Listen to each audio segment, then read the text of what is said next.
Evening, everyone. This is a very special meeting of the City Council, Wednesday, June 7th, 2023. Please join me in the Pledge of Allegiance. I pledge allegiance to the flag of the United States of America and to the republic for which it stands, one nation, under God, indivisible, with liberty and justice for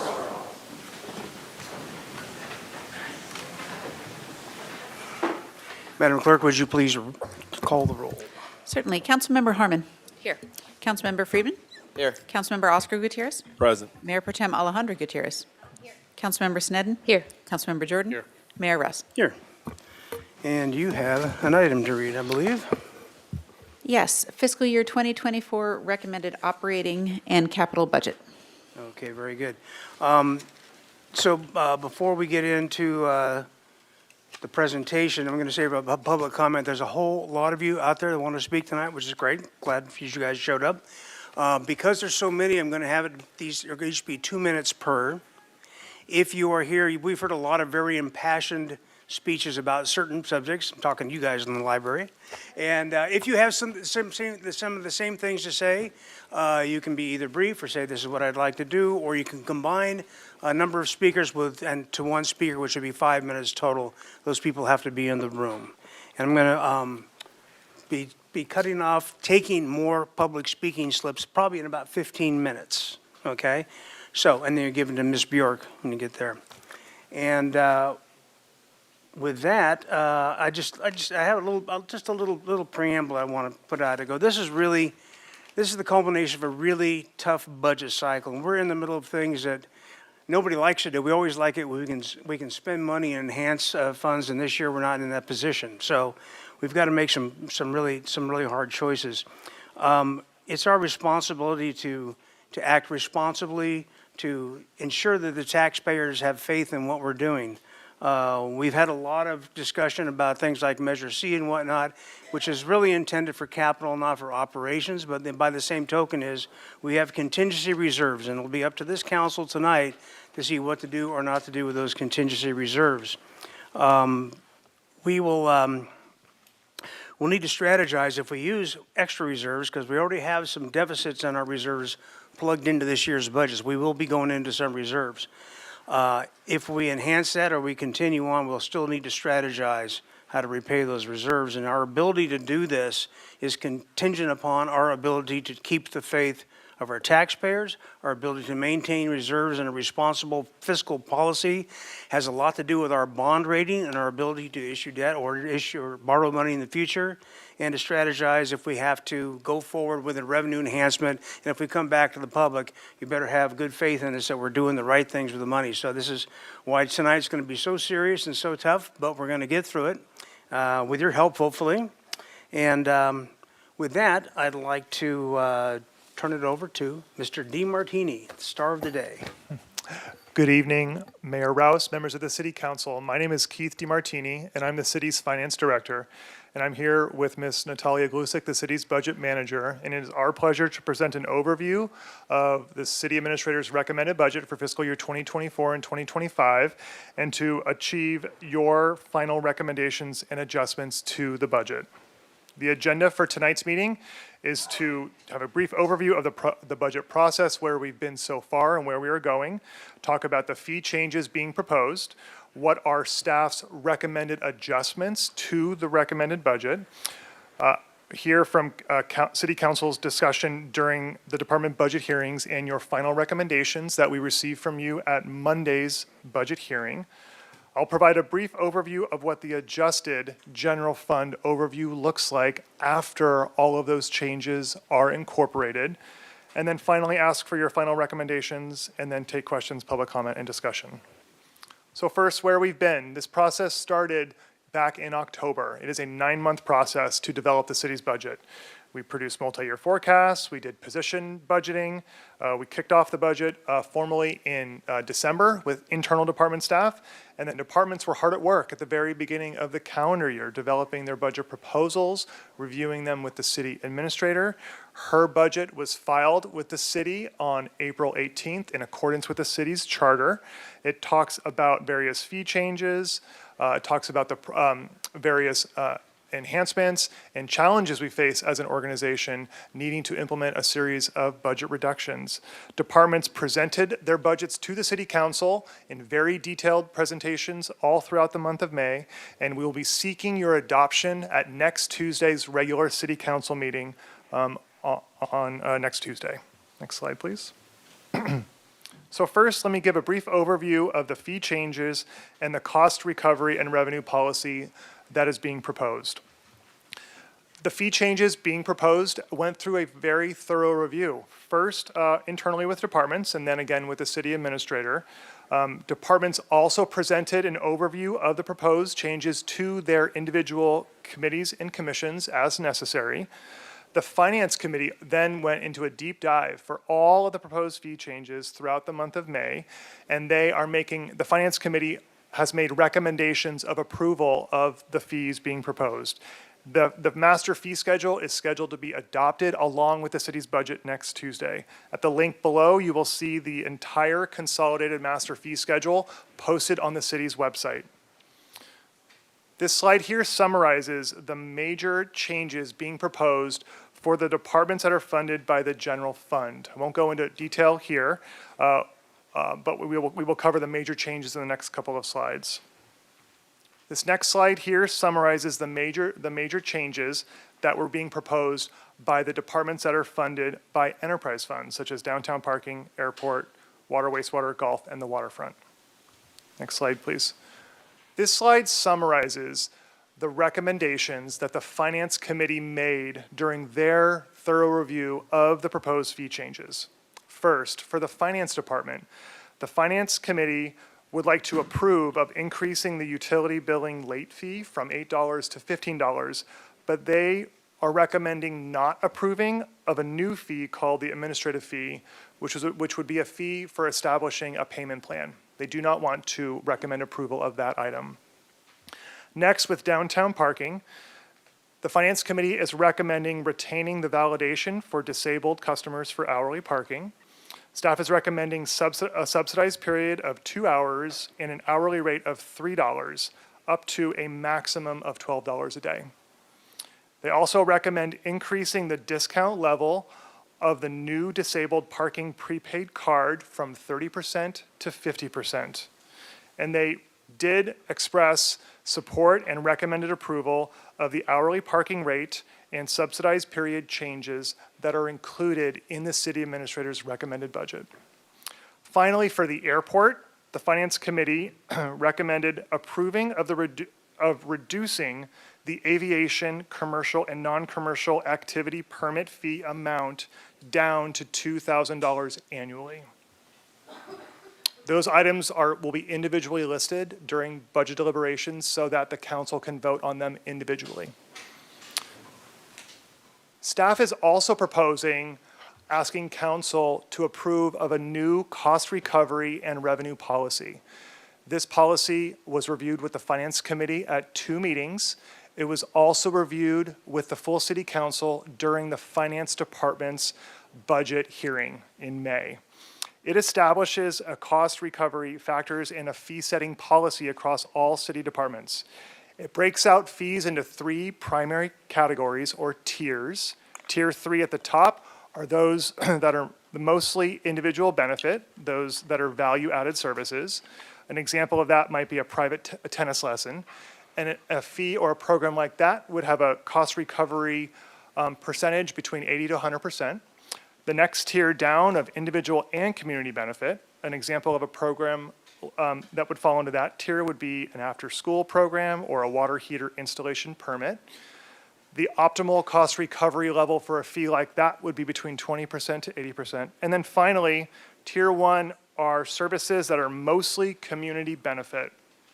An example of that might be just general public safety functions.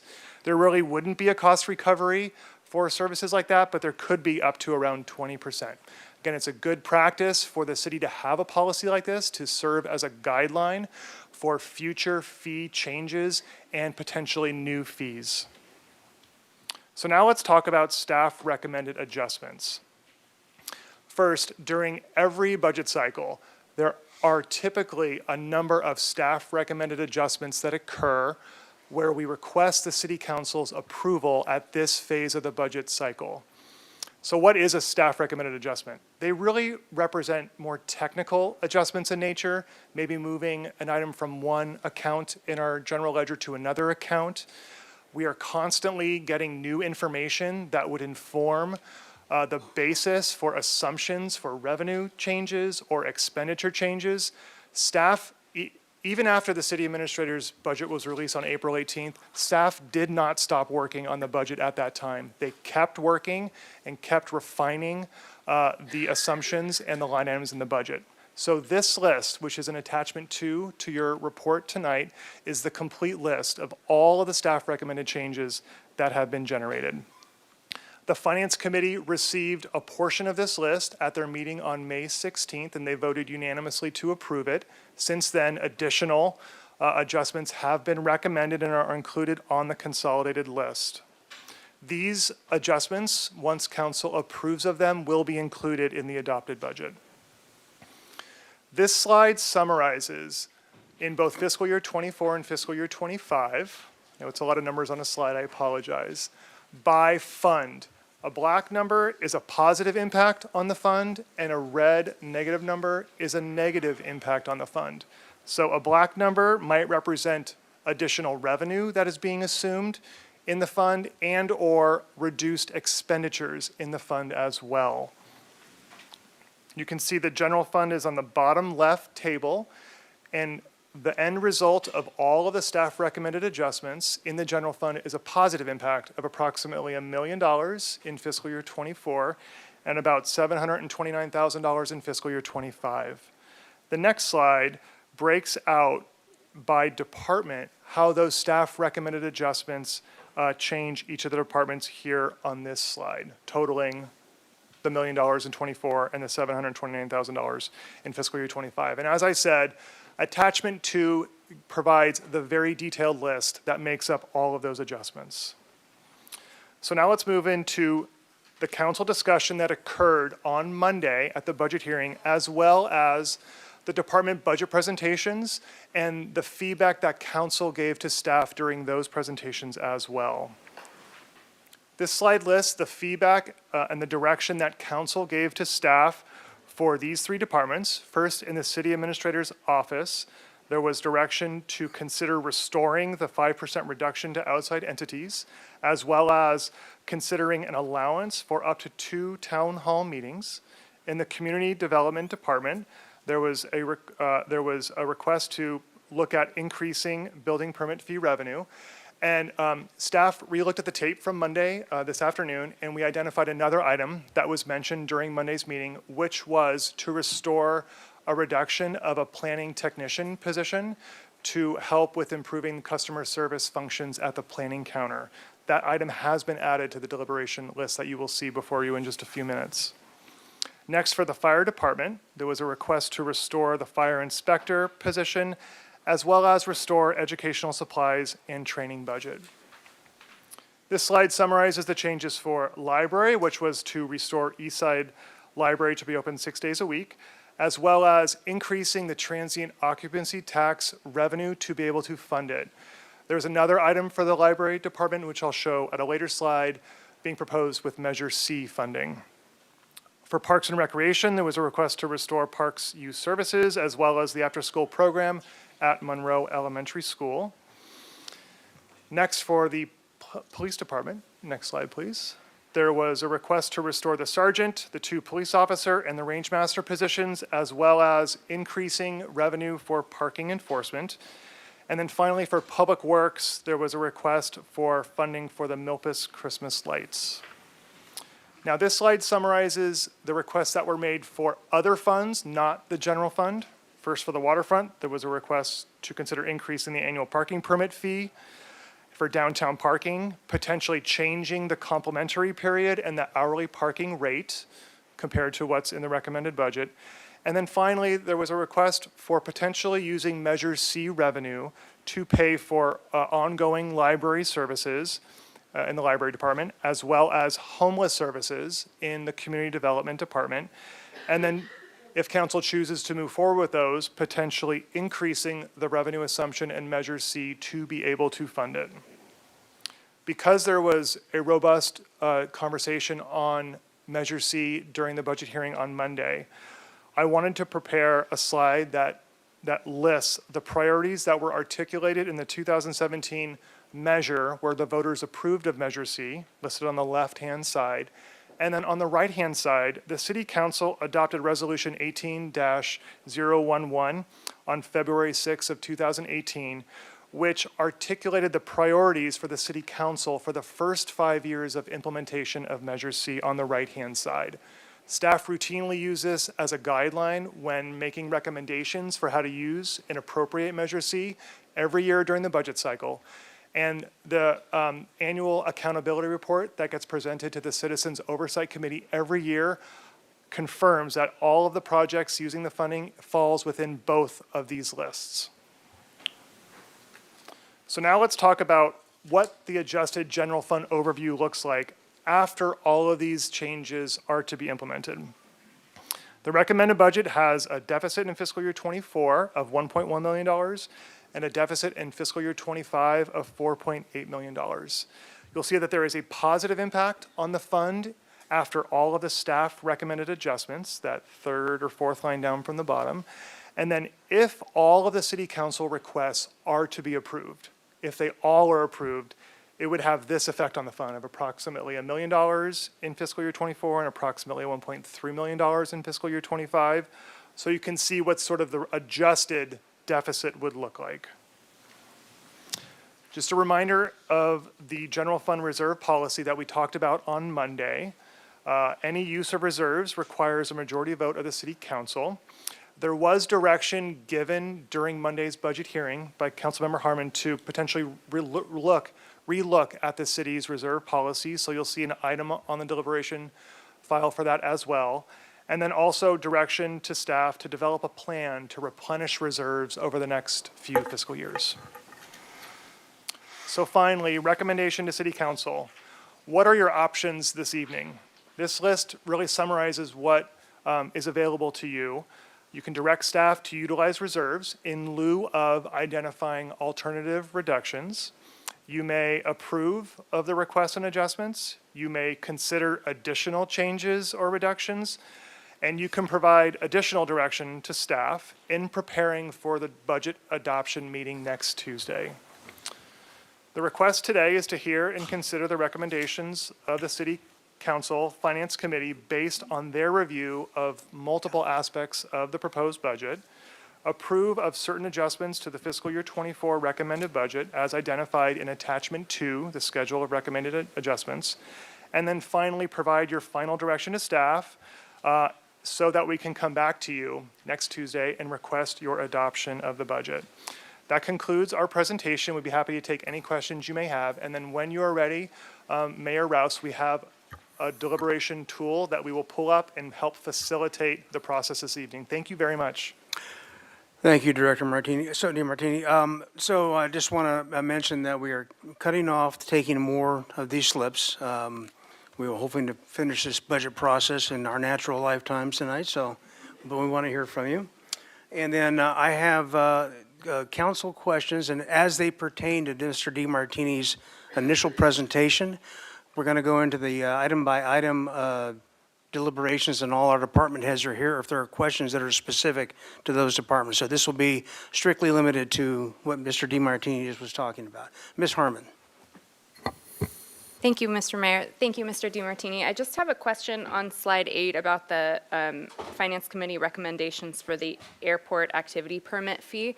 I don't remember if I abstained or voted against that item, but part of the discussion surrounded potentially coming up with a tiered approach or some other alternative, and I'm wondering if you can speak to whether that was considered. Will we hear that later? Is that off the table? Where did that end up? Thank you. Yes, Councilmember Harmon, thank you. I believe you did abstain from that vote, and staff from the airport is here. And so when that item comes up for deliberation, I'd like to ask them to come up to speak to it further. Ms. Gutierrez. There is actually an an adjustment we have to do for Public Works for the funding on Milpas Christmas lights. We are actually doing an in-kind where it's not going to come out of the city budget. Public Works is actually going to assist with helping with cleanup the roundabout, so there isn't any money that's going to be taken out of the budget for that. Thank you. All right, very good. And if there are no further questions on the initial presentation by Mr. DeMartini, we will go to public comment. And once again, folks, we are 2 minutes per, and you got a little timer right there on the stop. So we'll start with Denny Epperson. And I'm going to say, and the next one after that is Jim Gaskin. If you can kind of be ready to kind of queue up and be on deck, ready to roll, we can get through these public comments. Mr. Epperson. I prefer to go after Mr. Hopkins, if that's okay. That would be fine. Yes, I'll call you back up. Jim Gaskin? Yeah, I'm taking these in order. Yeah, I guess you know we're here to testify about the airport proposed fees. And my understanding of them is they are applied to flight clubs and flight instruction primarily, if I'm not mistaken. And I can't see that that's going to net you any real income. So many of these people make a very small income. They would probably cease doing business. We really need their presence in the airport and in the flying community. Should these fees be imposed, I imagine they're going to shut down shop and simply not do business here. So I don't see any net revenue coming out for the city. And in fact, would probably do harm to the aviation industry and profession. Thank you. We'll go with Carl Hopkins, followed by Denny Epperson. My name's Carl Hopkins. I'm here to talk about the airport fees. And I'd like to start with a number, and that number's 100. The waterfront department charges $20 a year. The airport is proposing $2,000 a year for a permit. What does those permits cover? Well, they cover instruction, they cover maintenance, they cover detailing.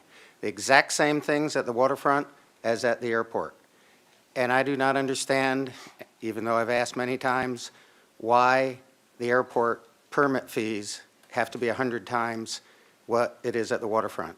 My understanding of permit fees is that they are not revenue generators. Revenue generators are like taxes.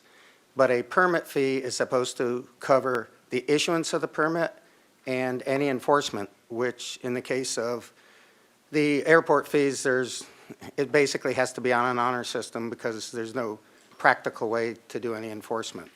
You will probably hear from somebody sometime tonight saying that, oh, there's FAA requirements for fees, special fees, big fees, anything like that, which is not true. All of you have received, I hope, had a chance to read my email earlier today that pointed out that the FAA's example of a minimum standard specifically states it does not apply to independent flight instructors. We need the independent flight instructors. They're the best instructors on the field. A typical independent flight instructor makes less than $2,000 a year. A $2,000 permit fee is not practical for someone earning $2,000 a year, or even if they got lucky and doubled that, $4,000 a year. So please, I would recommend you follow the waterfront department, $20, and come back in 6 months and have the airport report on what's happened in that 6 months. Thank you. Thank you. Denny Epperson will be followed by Kathy Janega Dykes. Yeah, I'd like to second what Carl said. In addition, the process has been, I would think, should be embarrassing to the city.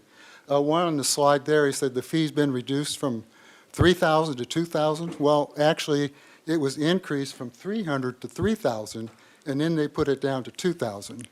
And the other thing that should be embarrassing is at the airport commission meeting where these fees were first proposed, some of the commissioners didn't even know it was happening until just slightly before the meeting, and they were shocked that these fees were being proposed on such short notice. In effect, these fees are really meant to eliminate the competition to one of the fixed-base operators by using the city to enforce a monopoly for them. The city should just be embarrassed to go along with this process. I don't see anything that's going to enhance the safety at the airport, and it's going to deny accessibility to the airport, not only to the independent contractors, but to the pilots who use these independent contractors. So please seriously consider what's happening here. It may be a small issue in terms of the entire city budget, but it's a huge issue for the private pilots who use the airport and keep airplanes there. You're going to see an exodus of people from the airport if this goes through, because it's just not going to be practical to stay here anymore. Thank you. Kathy Janega Dykes is going to be followed by Jarrett Gordon. Mayor Rouse, members of the council, my name is Kathy Janega Dykes. I'm president and CEO of Visit Santa Barbara, and I'm here to address you during this one last budget deliberation with appreciation for the longstanding partnership that we have had with you over the years. Your encouragement, your funding for destination marketing has really been instrumental in our collective efforts to maximize the economic impact for overnight visitors to our beautiful community. And today we have a shared goal. It's really about enhancing the economic vitality of Santa Barbara by attracting visitors far and wide. And we recognize that tourism, it's not just about creating memorable experiences for our visitors, but it is that too, but it's also about creating jobs for our residents in our community, many in the hospitality industry. And equally important, our collaboration has not only bolstered the local economy, but it really has supported the transient occupancy tax and the sales tax collections. And as you all know, these vital revenue streams, and I'm sure we're going to hear about this soon, are really essential for funding other critical community priorities, many of which you will be deliberating about today. So today I want to express my heartfelt appreciation for each member of our city council, also to city staff. We work very closely with them for your support, your vision, and investment in our collective success. Thank you. Yeah, Jarrett Gordon, followed by Steve Epstein. Mayor Rouse, if it's okay with the council, I'd prefer if Mr. Epstein could go ahead of me. Go right ahead. Mr. Epstein? Age before intelligence. Mayor, council, I want to give you a brief history on Measure C and some of our involvement in that. In 2017, a group here in Santa Barbara called California Concern was approached by various folks at the city saying we really have an infrastructure problem and it's grossly underfunded, and the pavement condition index and the lack of a viable police station, and you know the story. So some of us coalesced people like the Santa Barbara Chamber of Commerce, the Santa Barbara Association of Realtors.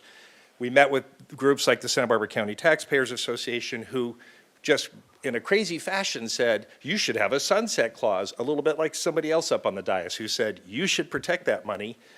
You take your kudos as you get them. You should protect that money because somebody is going to grab for that money later. And I said, oh, no, no, no. They're going to give us a citizens oversight committee. There is no other measure that's been passed in the city that has an oversight committee. That should tell everybody something. It's really important.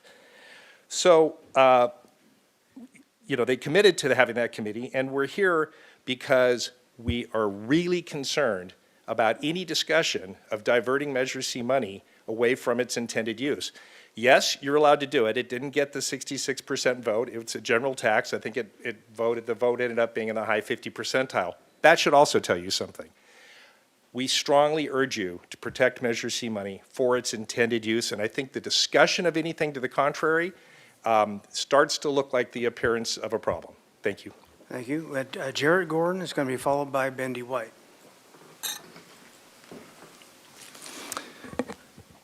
Good evening, Mayor, members of council. I'm Jarrett Gorin.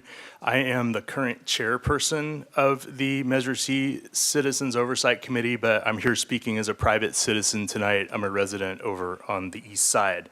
So every year, the Measure C Committee gets an accountability report. This is the most recent one. And every year, the first paragraph of that report says, in November 2017, voters approved Measure C, which established a 1-cent sales tax increase. City uses the proceeds of the tax to fund critical infrastructure. Measure C requires an annual accountability report showing how revenues from the prior year were used. and this is the punchline, because Measure C revenues are not legally restricted, it's important that the community sees that the city is meeting its commitment to use Measure C to address critical infrastructure needs. Well, we made it a full 5 years before individuals on city council started to propose rating Measure C to cover shortfalls in the general fund, and that's exactly what the voters were concerned about. And I guess that's pretty good, but it doesn't make it okay to start now.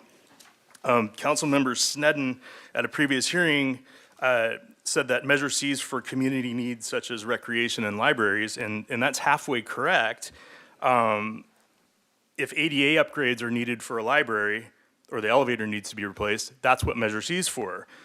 It isn't for paying librarian salaries. That's what the general fund is for. If we're gonna build new recreational facilities or parks like Ortega Park's renovation, that's what Measure C is for. It isn't for paying the people who cut the grass. That's what the general fund is for. So I really feel strongly that taking funds out of Measure C and using them for something else that people were worried about is really a betrayal of the public trust. I would urge your council not to do that. Thank you. Thank you. Bendy White will be followed by Zach Smith. Welcome, Councilmember White. Thank you, Mayor Rouse and members of the council. I'm Bendy White, and thank you for this opportunity to speak, and thank you for your work. First of all, a finance director's job is such that I would be very disappointed if a finance director came in with a forecast that was overly optimistic. You're going to get conservative numbers out of your finance director. And it is going to be your job, however, to counterbalance that and sometimes just to plain old push back. And I think there's an opportunity here to do that. We have just experienced 5 atmospheric rivers, maybe it's more. We have a bummer May behind us. We have a funky June that we're working with. This is going to stop. And around us, we have an economy that we've gotten over the debt crisis, and we have unemployment rates that are historically good. This community is going to fly very soon. The sun is going to come out in July, and I promise, yay. And the TOT is going to bounce back, and the sales tax are going to bounce back. I urge you to take a 6-month look at this budget. Hold the budget the way it is now. Come back in 6 months, and if you need to backfill and to cut back then, that's how I recommend you do it. Secondly, Measure C. Please do not use Measure C funds for process or program. Measure C was hard won. And as you just heard from a couple of members, more conservative members of our community, we received a broad base of support for Measure C. And please honor that and just do not use Measure C funds for process. Thank you for that ray of sunshine, Mr. White. I appreciate it. We have Zach Smith, followed by Lauren Robinson. Hello, Mayor and Council. As an overworked and underpaid city employee and as an underserved city resident, I see the true cost of cuts every day. The people you represent don't want or need these cuts. Yet when speaking at an event put on by the Chamber of Commerce, the city administrator had this to say. We are looking at how to trim down what we do, and we're not looking at short-term cuts, we're looking at how to become a smaller, leaner organization and hopefully still be able to offer the same high level of service as other agencies. That is not possible. In reality, we are under-resourced, underpaid, and overworked. Every day, everyone who works for you is set up to fail. In this budget, the Public Works Director reported that their biggest issue last year, recruitment and retention of engineers, was solved with a 15% raise to engineers. The highest paid position at the city administrator, asked for and received a 15% raise earlier this year. Meanwhile, the union finds that your underpaid administrative specialists are making 10% less than they would at comparable agencies, and management negotiates the needed adjustment down to just 4%. If you value equality and fairness for the frontline employees providing services that the public needs, Budget for 15% raises, not 4%. Over the past 5 years, cumulatively, city revenues versus expenditures have resulted in a $72 million surplus to the general fund. Wages have fallen drastically behind inflation during this period, causing a staffing crisis that you've responded to outside of normal union negotiations. Considering layoffs and position reductions in this environment is cruel, unnecessary, and counterproductive to our goals as a city. Instead, we can and should pay a fair wage right now. Please ensure that we won't cut our services and we do not operate on a philosophy of lean, understaffed, and underpaid workforce. You set the city's compensation philosophy, not me or anyone else. Choose the side of the people you serve today and reject cuts to the city budget and commit tangible support to your workforce. Thank you. Thank you. Laura Robinson, it'd be please no applause. Followed by Brad Klein. Good evening, Mayor Rouse and council members. My name is Laura Robinson, and I'm a field representative with SEIU Local 620. I'm here today to express our deep concern regarding the consistent overestimation of expenditures and underestimation of revenues in the city's budget. Year after year, we have witnessed a pattern of budget projections that do not align with reality. This inconsistency creates unnecessary hurdles and strains on city finances, leading to potential service cuts and a weakened ability to address the needs of residents and staff. Using the city's own financial transparency tool and looking back on a 5-year period, the difference between actual revenues and expenditures has resulted in a $72 million surplus. Assuming half of that surplus went directly to capital projects as previously required by the charter, that's an additional $36 million that could have been utilized to address critical needs of the community, including paying your staff a decent wage that allows them to live within the city they serve. The city administrator is demanding a 5% reduction in cost, yet she was more than happy to accept a 15% wage enhancement just a couple of months ago. Yet this budget only allows for a 4% salary assumption across the board for everyone else. Please note, a 4% salary assumption does not translate to a 4% cost of living adjustment. That's a total compensation assumption, which will be spread over other employee benefits, such as healthcare, which is expected to increase nearly 15% in calendar year 2024. While the council is happy to provide for those with the most, this budget allows for a cost of living adjustment for those with the least that doesn't even keep up with inflation. Another important clarification is that this budget assumes that the over 100 currently open positions at the city are filled within the fiscal year. This city will not be filling 100 vacant positions in any sort of timely manner and will continue to lose staff to its neighboring agencies. The city administrator is publicly advocating for a leaner organization, yet we can't even fill the positions we have now, leaving existing employees stretched thin and struggling to meet the demands of their respective roles. In light of these concerns, we respectfully request that the council take action today to rectify these issues. We ask that for greater transparency and accuracy in the budgeting process, ensuring that expenditures and revenues are projected realistically. Thank you. Thank you. Brad Klein, please, no clapping, no booing, no hissing. We're not going to do that. We're going to get through this. We're going to get through this evening in a very civil way. Mr. Klein, followed by Barbara Cronin-Hirschberg. Good afternoon, council and staff. First, I just want to say how much I appreciate all of you and the work that you do for the city. Even though we don't always see eye to eye on everything, I think we can agree that our interest in having a healthy, successful, clean, inviting city is priority. As many of you know, I'm here to represent SEIU Local 620, and I think that our main objective is to provide services for our city. Cutbacks to our programs, cutbacks to our employees, cutbacks to what we do for the city are not healthy for our city. I think that if we're looking for places to save money, we can be more efficient with how we spend our money, and that comes in some of the ways we contract out work. I know in the past we've brought up that the golf course is being contracted out. Now that you're seeking increases in fees, those tasks were done by city workers at a better quality of work for less. The same thing is happening in my own department in downtown parking. We are spending over $1 million on contractors. That's to do trash pickup, that's to do landscaping, and that's to do pressure washing. These are all easy jobs done by city workers that could be done for a fraction of the price. So before you look at making cuts to jobs, cuts to services, we should look at how we spend our money. Thank you. Thank you. Barbara Cronin-Hirschberg will be followed by Linda Love.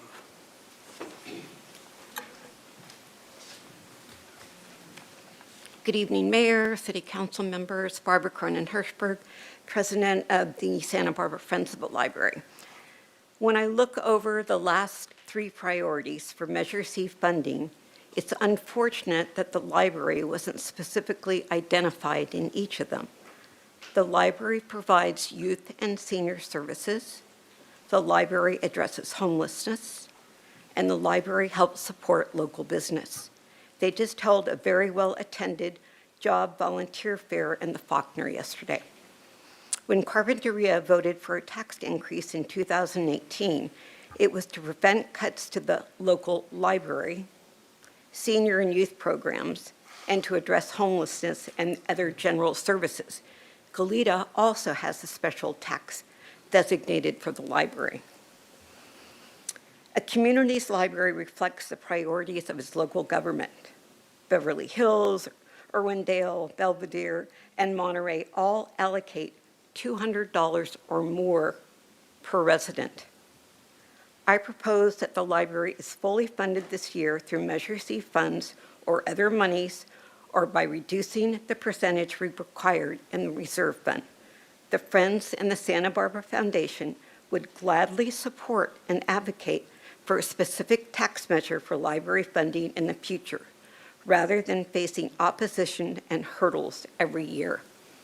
I'm going to finish with a quote from the American Library President. Even in these unprecedented times, as our nation library workers face historical levels of intimidation and harassment due to an ongoing wave of book censorship, librarians continue to empower their patrons, teach critical literacy skills, promote inclusion in their space and collections, and provide vital services for their communities. Thank you. Linda Love, from, followed by Eberhard Brunner.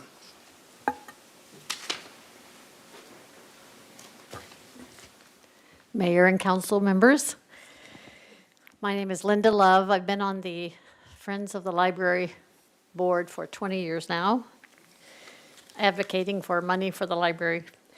I have nothing new to add that hasn't been said already. I just want to say that literacy is not a luxury.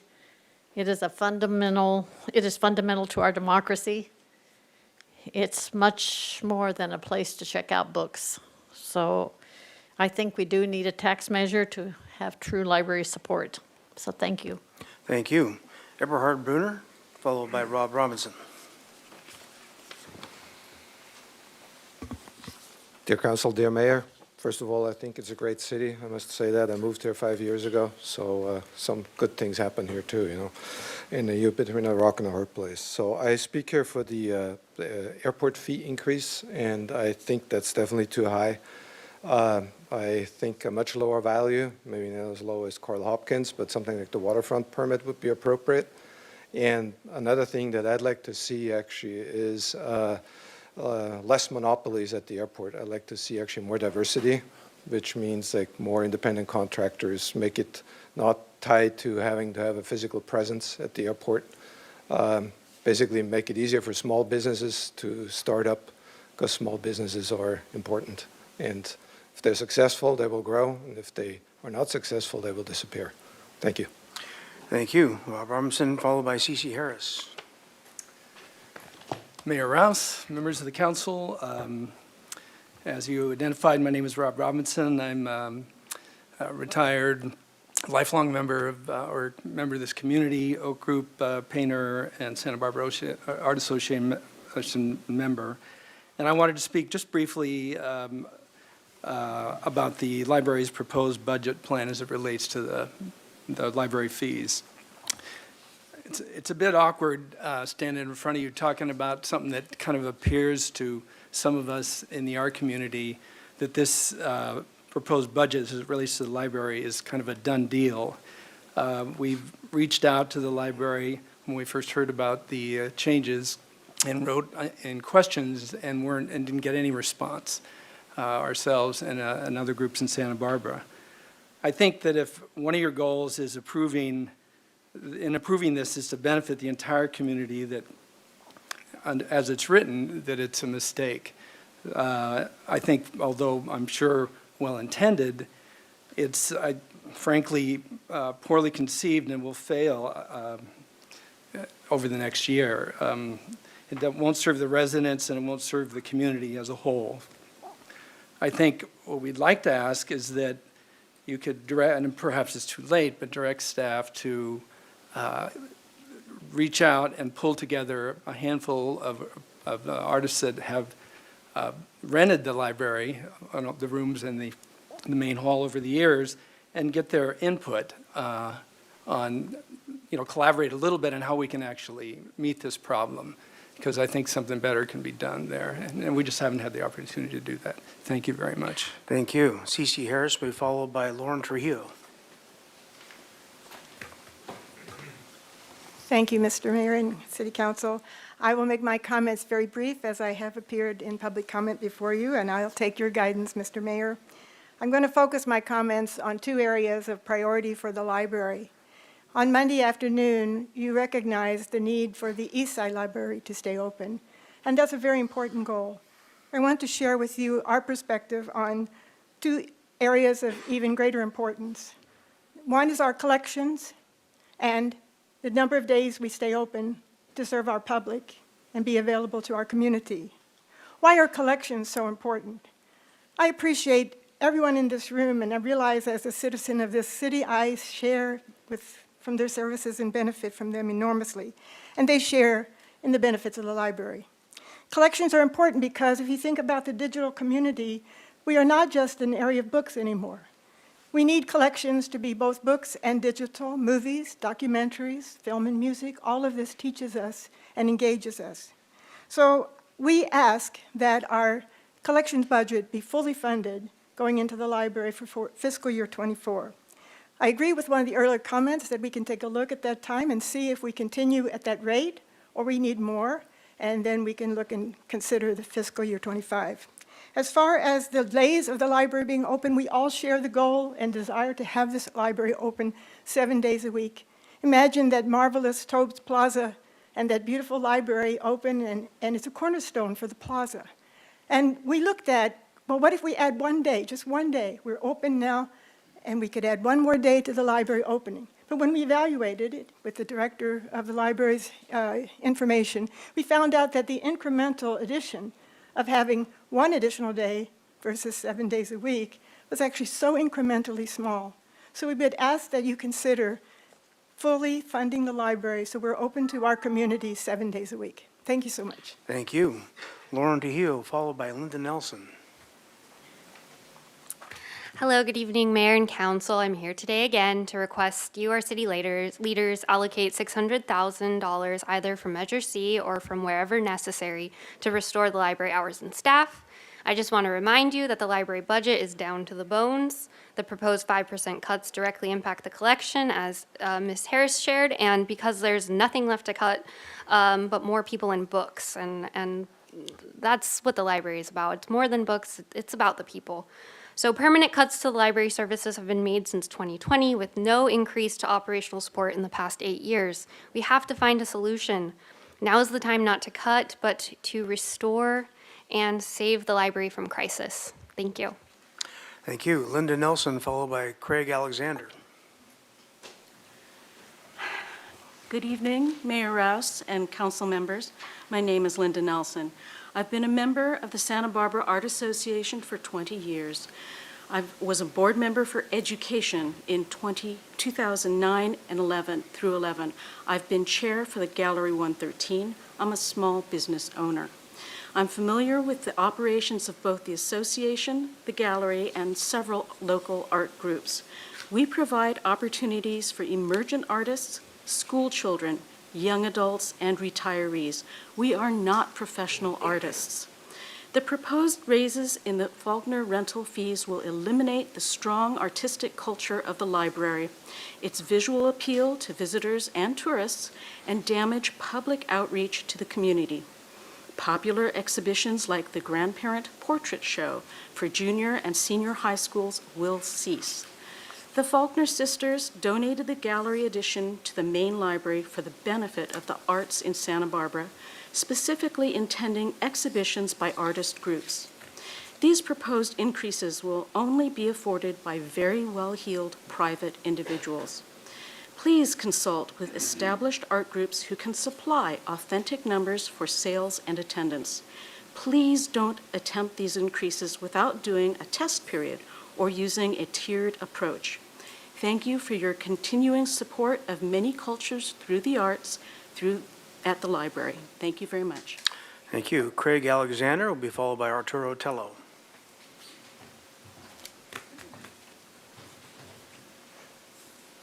Thank you, council members, for allowing me to come forward and to speak. Over the past few months, all of you, staff, and everyone in this room has just spent an enormous amount of time and energy working hard on the budget. And I just want to say thank you for that. It's been time, it's been energy, and it's been emotions. I'm here as a pilot. I'm here as a flight student who wants to get better at safety and my skills in avionics. I'm also here as a concerned citizen. First, the airport budget process just concerns me on one item. The budget process has been very, very thorough. It's been given in terms of current versus projected revenues or expenses, and fiscal year versus fiscal 22, 23, 24, except for one item, and that's been the permit fees. The proposed fee of $2,000 is a 10 times increase. That's not 10% like the planners' fees or a bucket of balls at the golf course or pickleball lessons or even garbage or water fees. Again, we're not talking 10%, we're talking 1,000% increase. So what's behind that fee? How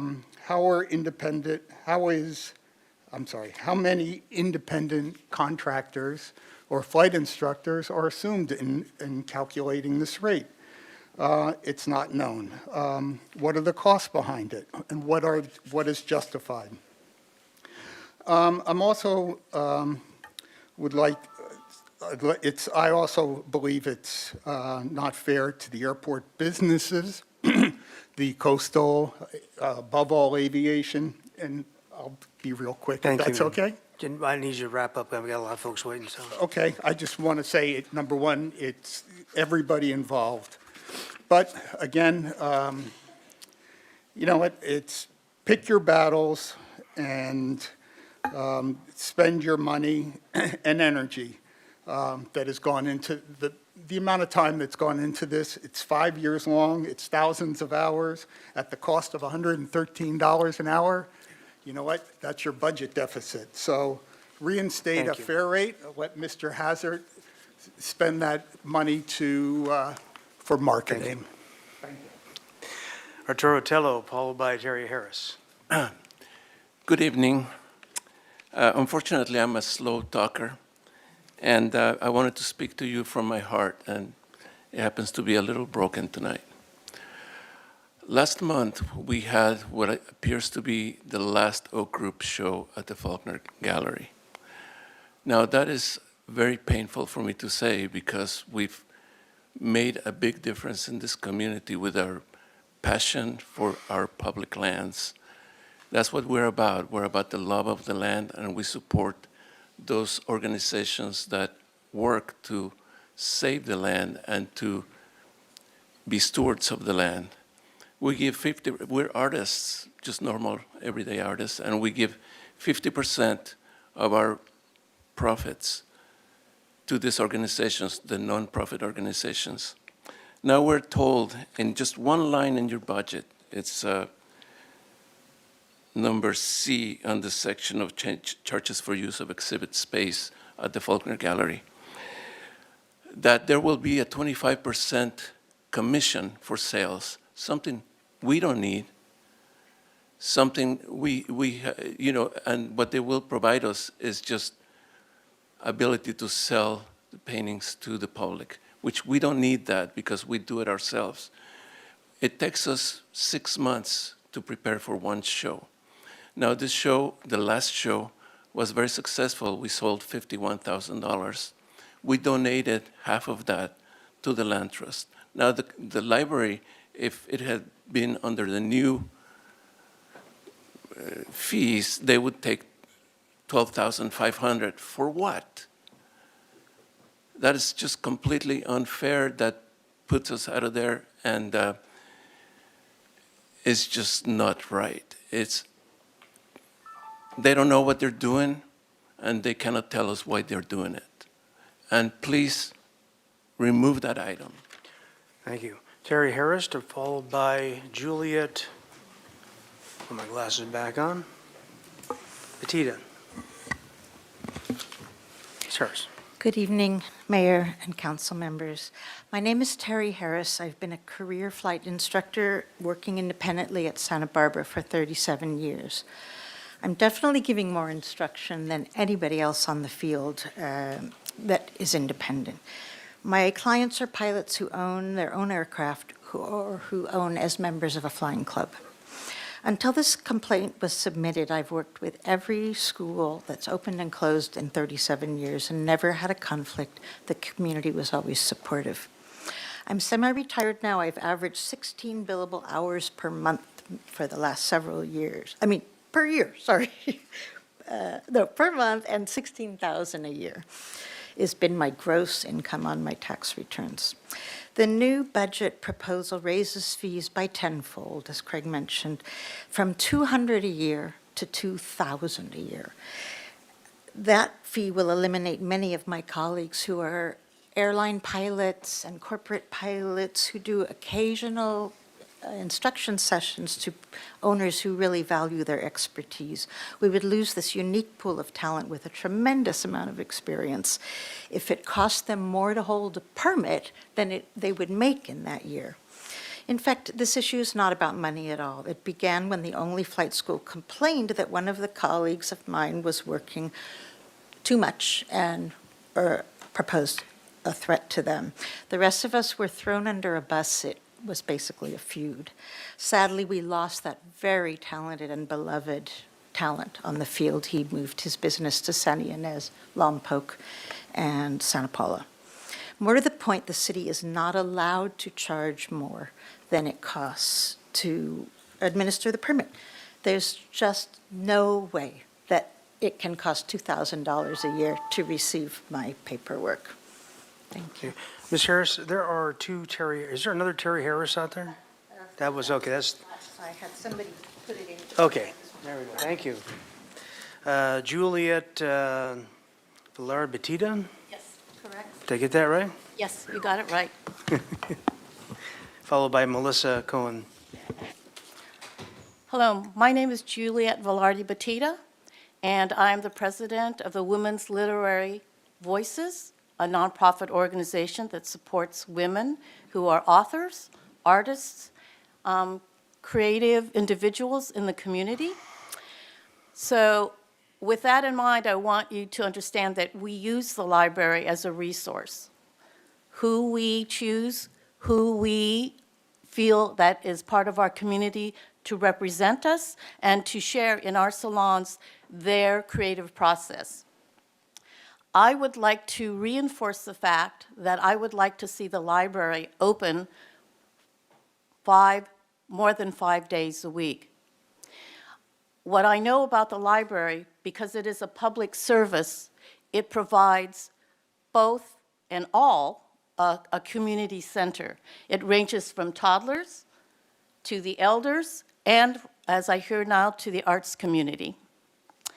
And the issue that we deal with is that if the library is bare bones, the concept of it being a public service then gets strained when we ask nonprofit organizations to pay for their cost while it should come out of the city budget. So I'm for having the library open and the budget consider it being raised to include financing the nonprofit organizations that use this community center. Thank you. Thank you. Did I say there's Melissa Cohen, followed by Erwin Green.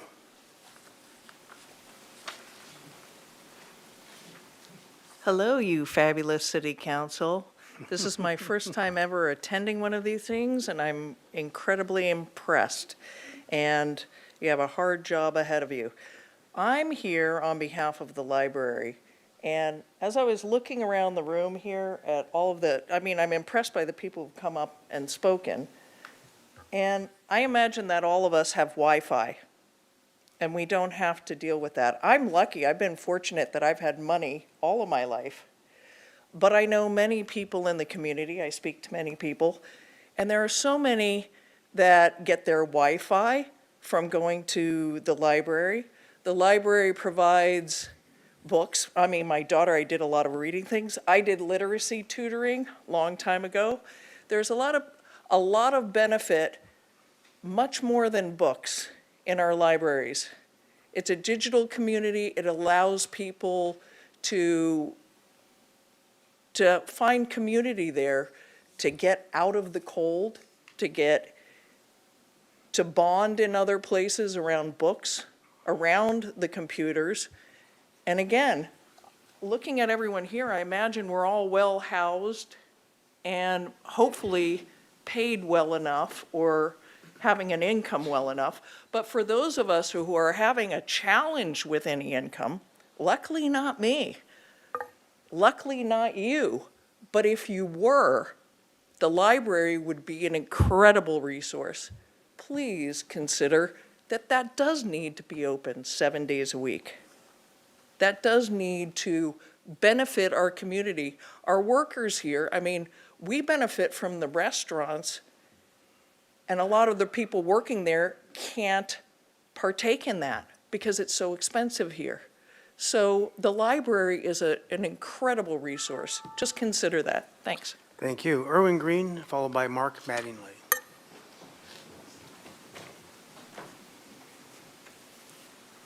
Mayor Rouse, council members, thank you very much for hearing me, and thank you for what you do.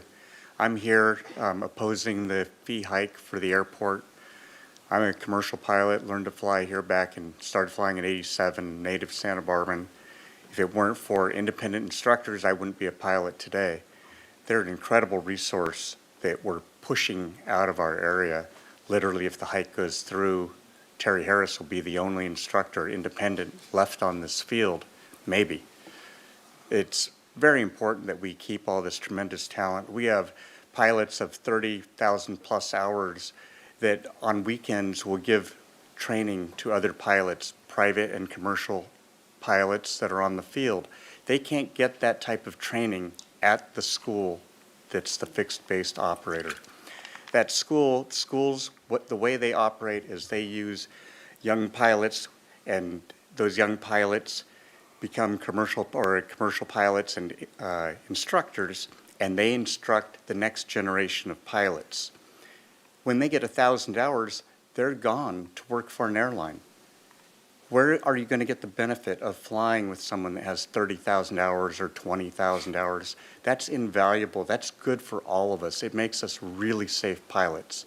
My daughter was lucky to learn at 22 years old. She's now in a flight school, but she got to learn here to become a commercial, or rather a private and instrument pilot from that type of a pilot. It may save her life.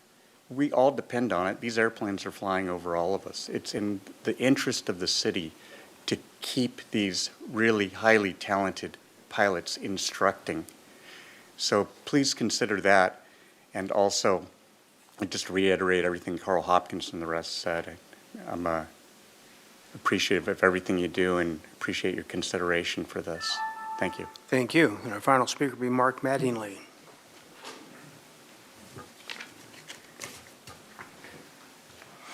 Mr. Mayor and City Council, I'm here also to oppose the capricious and egregious increase in the airport operator's fee from, as pointed out earlier, a tenfold increase. I might ask the questions, what's the difference between our airport and our general aviation population and those who own boats and occupy our beautiful harbor? I think not much. What's the difference between somebody who washes an airplane and washes a boat?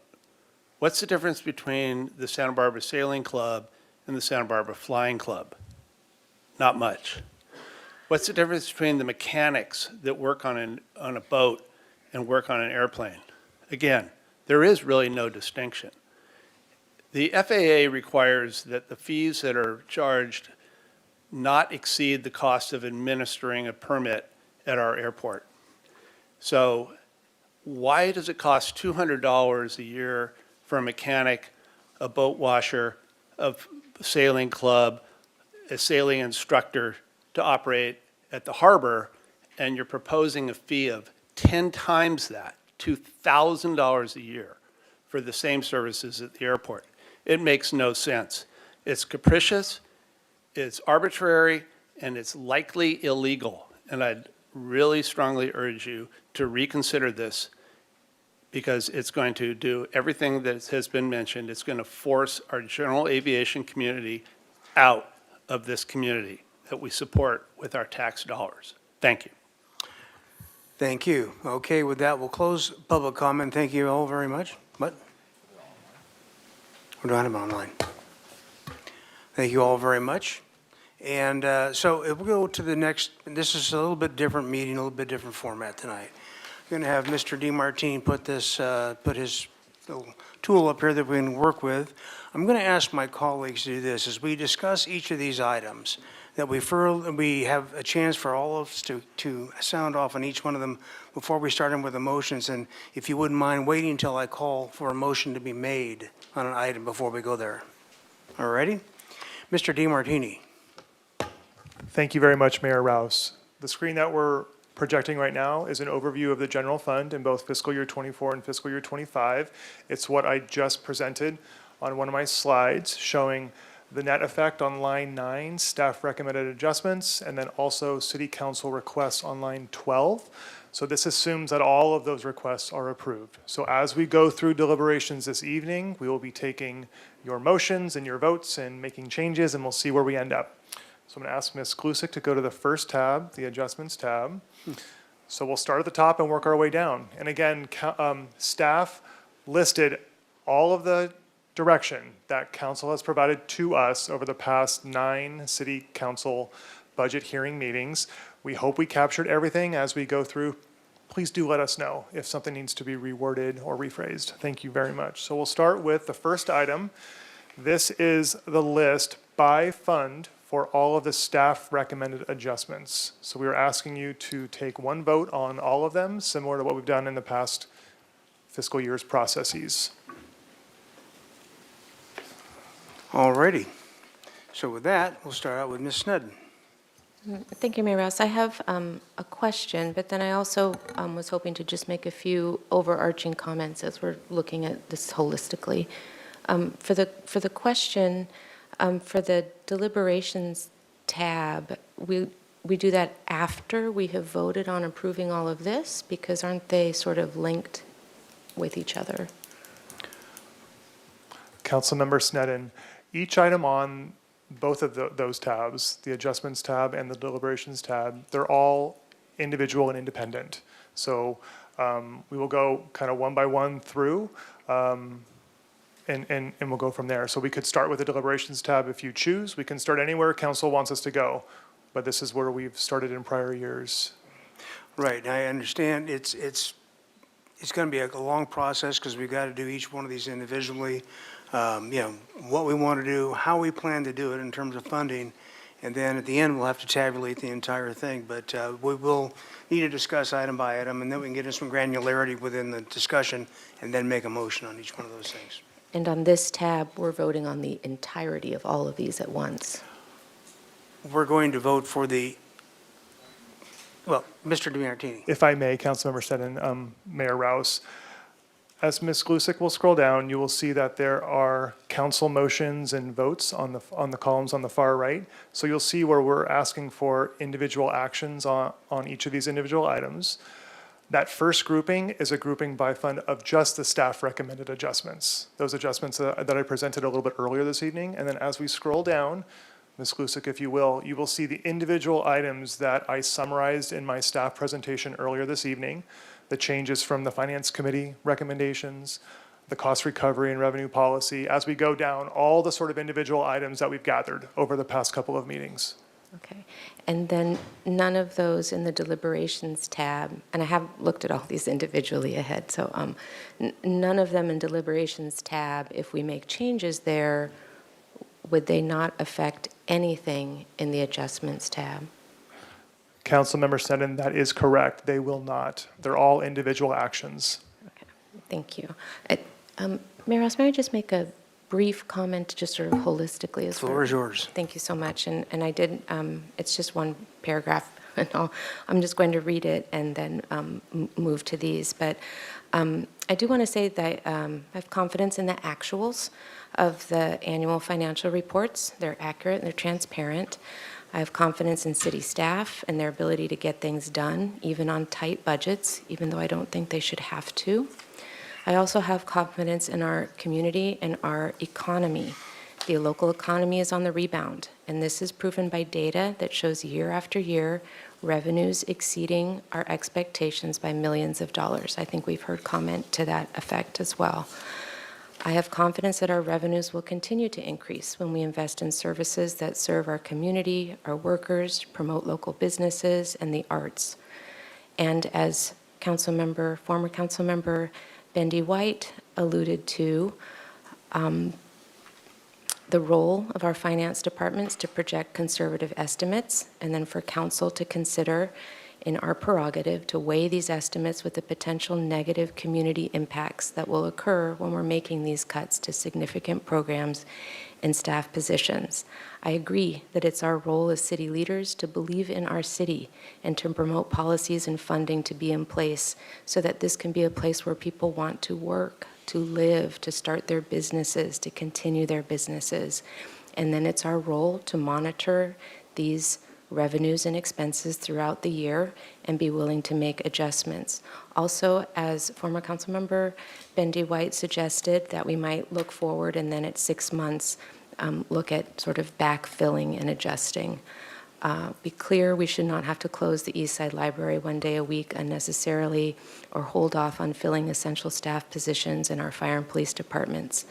I believe there will be additional revenue beyond the draft budget's conservative estimates, though that is in the description of a good finance director to come forward with those conservative estimates. The range for these adjustments to council requests would be roughly $1.8 to $3 million total. I believe that's well within the range of uncertainty in revenue projections. The proposed adjustments to the recommended budget reflect the values that serve our workers and our residents for a safe and clean city, support education, childcare, parks, the arts, access to information and opportunity, addresses homelessness, and hopefully boost the morale of the workforce. These also reflect the amendments, then deliberation and adjustments, and I really want to acknowledge this, the balance between the goals of the finance department and of the council prerogatives. And I was very happy to see that all of our recommendations, very detailed through all of our very detailed budget presentations from each department were all reflected as options in here. And I also see that there are adjustments up in projections of TOT or Measure C revenue. And I know that that is uncomfortable coming forward, but much appreciated so that we can consider that in the full discussion. So I'm looking forward to approving many of these amendments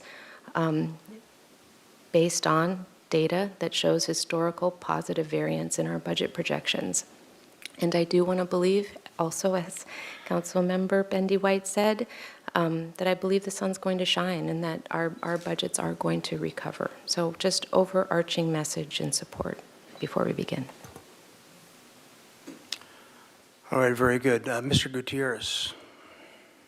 Thank you, Mr. Mayor. Is it okay if I ask our airport director a few questions? Certainly. If you don't mind.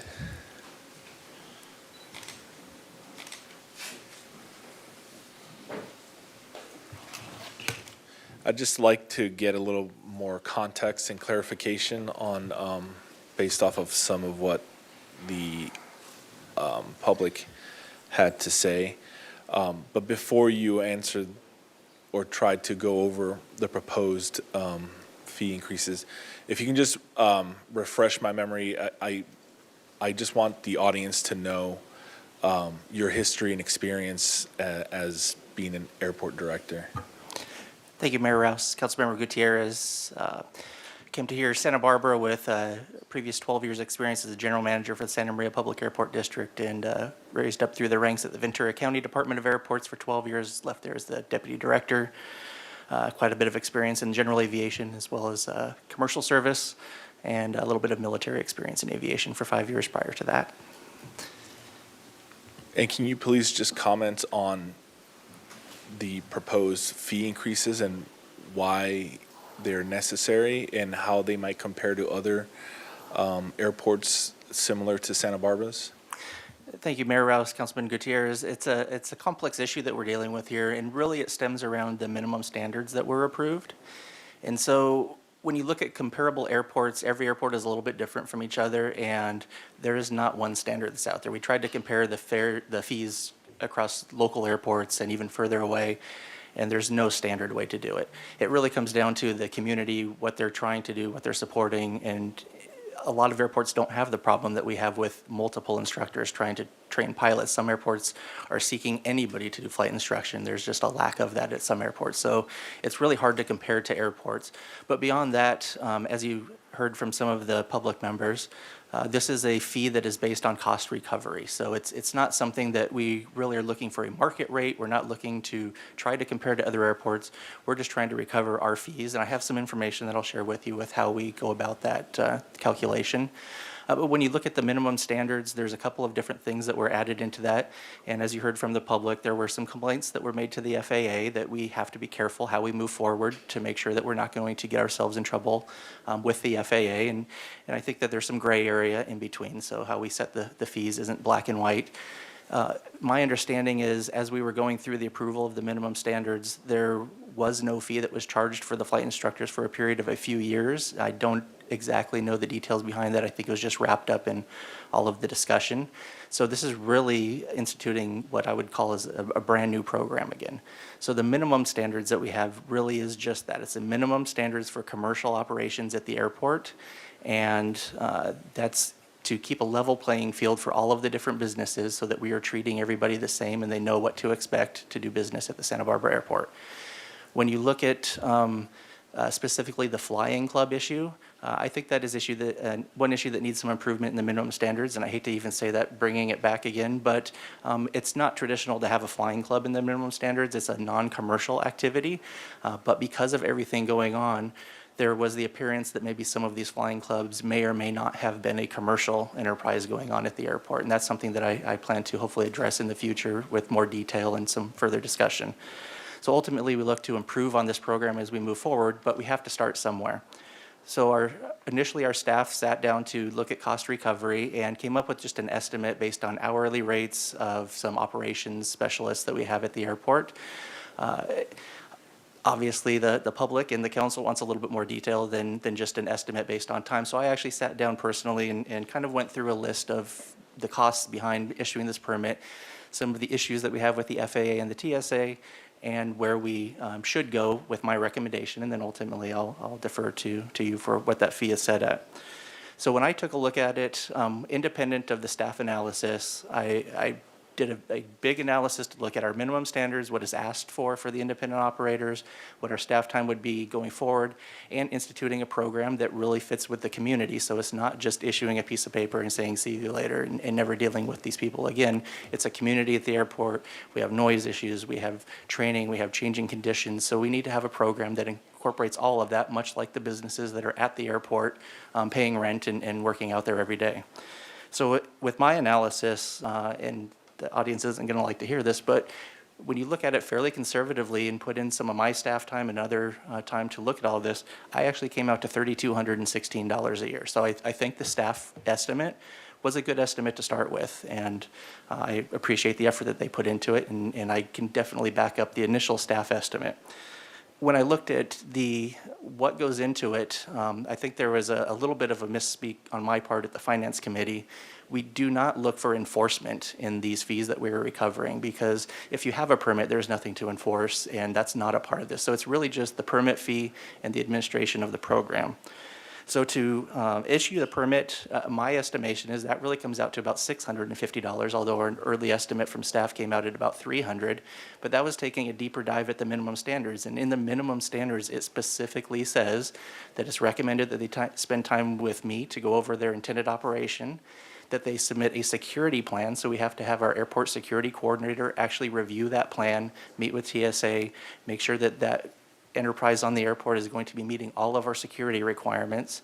And then we have what we do with all of the businesses on the airport is some quarterly training, keeping them up to date on current conditions, noise, things like that. And then obviously if it's not a flight instructor, say mobile detailing, there's stormwater requirements, there's other training that we have to do. So just to keep it very simple, and then I can answer any questions, when I went through this again, just looking at the fee right now, about $650 to issue the permit. If you were to remove the quarterly training and just hope that maybe they could come and sit on some of the training that is ongoing with some of our other tenants, might be difficult with independents because they may not have the same schedule that those businesses would have. That would drop it down close to that $2,000 that was recommended at the Finance Committee. So I think that's definitely very supportable. And then if you were to not look at some of the other programs and just look at the minimum, like I said, that would drop it down to that $650 just to issue a permit. But we don't want to do just the minimum. We want to be a part of the community. We want to have a program that really works well for flight instruction at the airport. To answer the one more question that came up from Councilmember Harmon, we did look at a sliding scale, and for two reasons that it's not something that I think would work. The first is that it's very difficult to understand the level of activity of any of the flight instructors. It's not something we can monitor easily.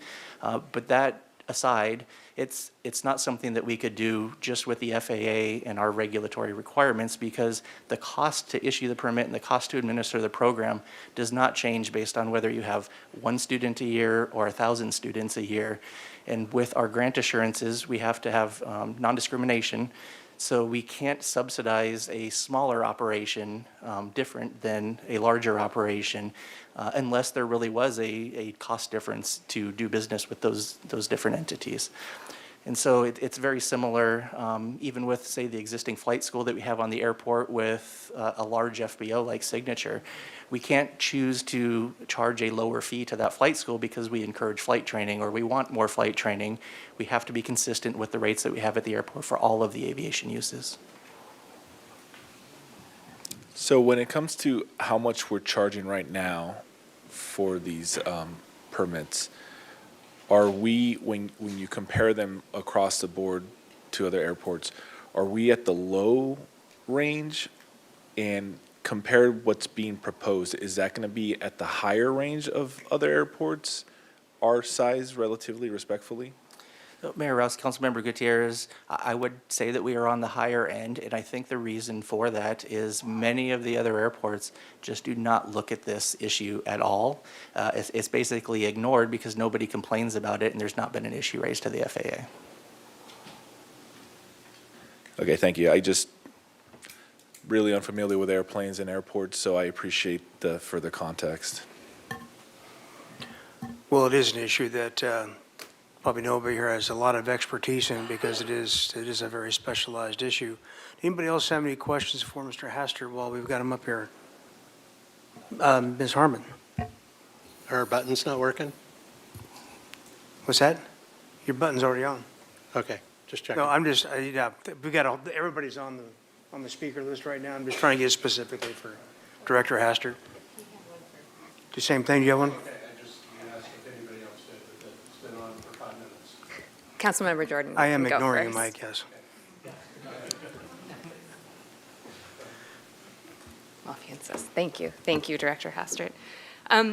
So I appreciate the feedback on the concept of a tiered approach, but I have a couple of follow-up questions about the challenges of that. So first, did you guys consider potentially having permit holders self-report And I understand it's difficult to keep track on your end, but was there any thought internally about allowing users to self-report their level of activity? So thank you, Mayor Rouse and Councilmember Harmon. As I mentioned, the bigger issue with the tiered approach isn't the tracking of the level of activity, although that would be a challenge and self-reporting could be an option. It's really related to there is no difference in cost to administer the permit for an operation that has one pilot student or 100. And so it would get us in trouble with the FAA for subsidizing a smaller operation when our costs for those two different permits are really the same.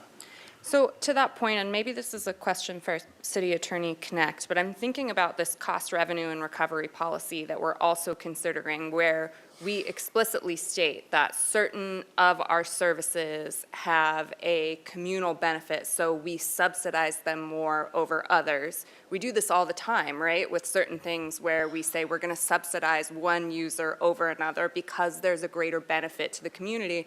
Is it something specific to the FAA that we can't say, we see a community benefit to having smaller operators use this, therefore, if there's some subsidy here, it's something that we believe is of value to our community? I guess my question is that a legal line that's specific to the FAA such that we can't apply this policy when it comes to airport permit? So thank you, Mayor Rouse and Councilmember Harmon. Yes, it is specifically related to the FAA in that we receive grants from the FAA to the tune of over $3 million a year.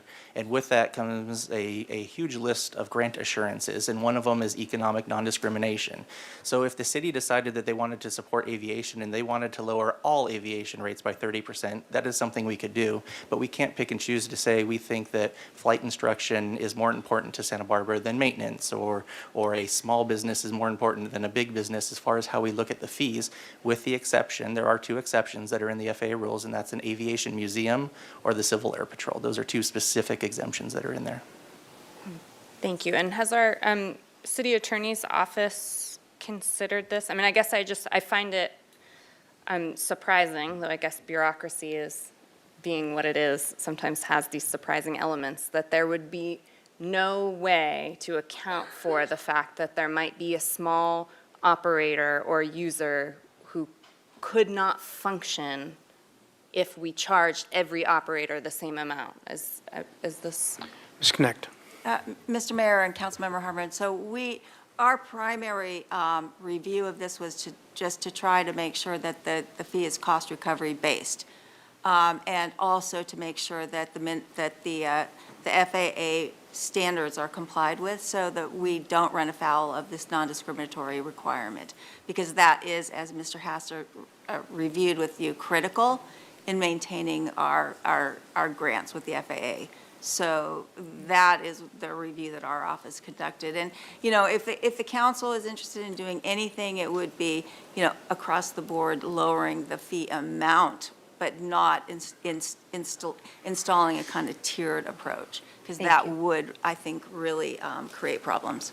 Thank you. It's the first time hearing of this. And my final question, Mayor Rouse, is do other airports get around what seems to me quite a challenge by just having very low permit fees? I mean, do they deal with this by not charging anyone anything? Is that why we see $20 in Ventura or whatever the number was? So thank you, Mayor Rouse, Councilmember Harmon. Yes, so the issue really is that the FAA reacts on a complaint-based system. So if there is nobody complaining about the fees at the other airports, whether too high or too low, it just goes unnoticed. So unfortunately, here in Santa Barbara, it has been an issue that was raised to the FAA. Okay, thank you. Anyone else specifically for Mr. Hastert? Mr. Friedman. Thank you, Mr. Hastert. So if we wanted to, say, lower the fee, a couple questions. First is, it's been proposed maybe a $300 fee by some of those who are saying that's reasonable. What would happen if we went down to a $300 fee or even lower, and then a minimum standards complaint is filed? And is it likely to succeed, and what happens if it did succeed? So thank you, Mayor Rouse, Councilmember Friedman. My recommendation is that we have to keep that fee at our cost recovery, otherwise it looks like we are subsidizing the operation. As I mentioned in the various rates, At the absolute minimum, I think you could go down as far as perhaps even $650, and it would be defensible, although the program would be lacking. We would take away from that program.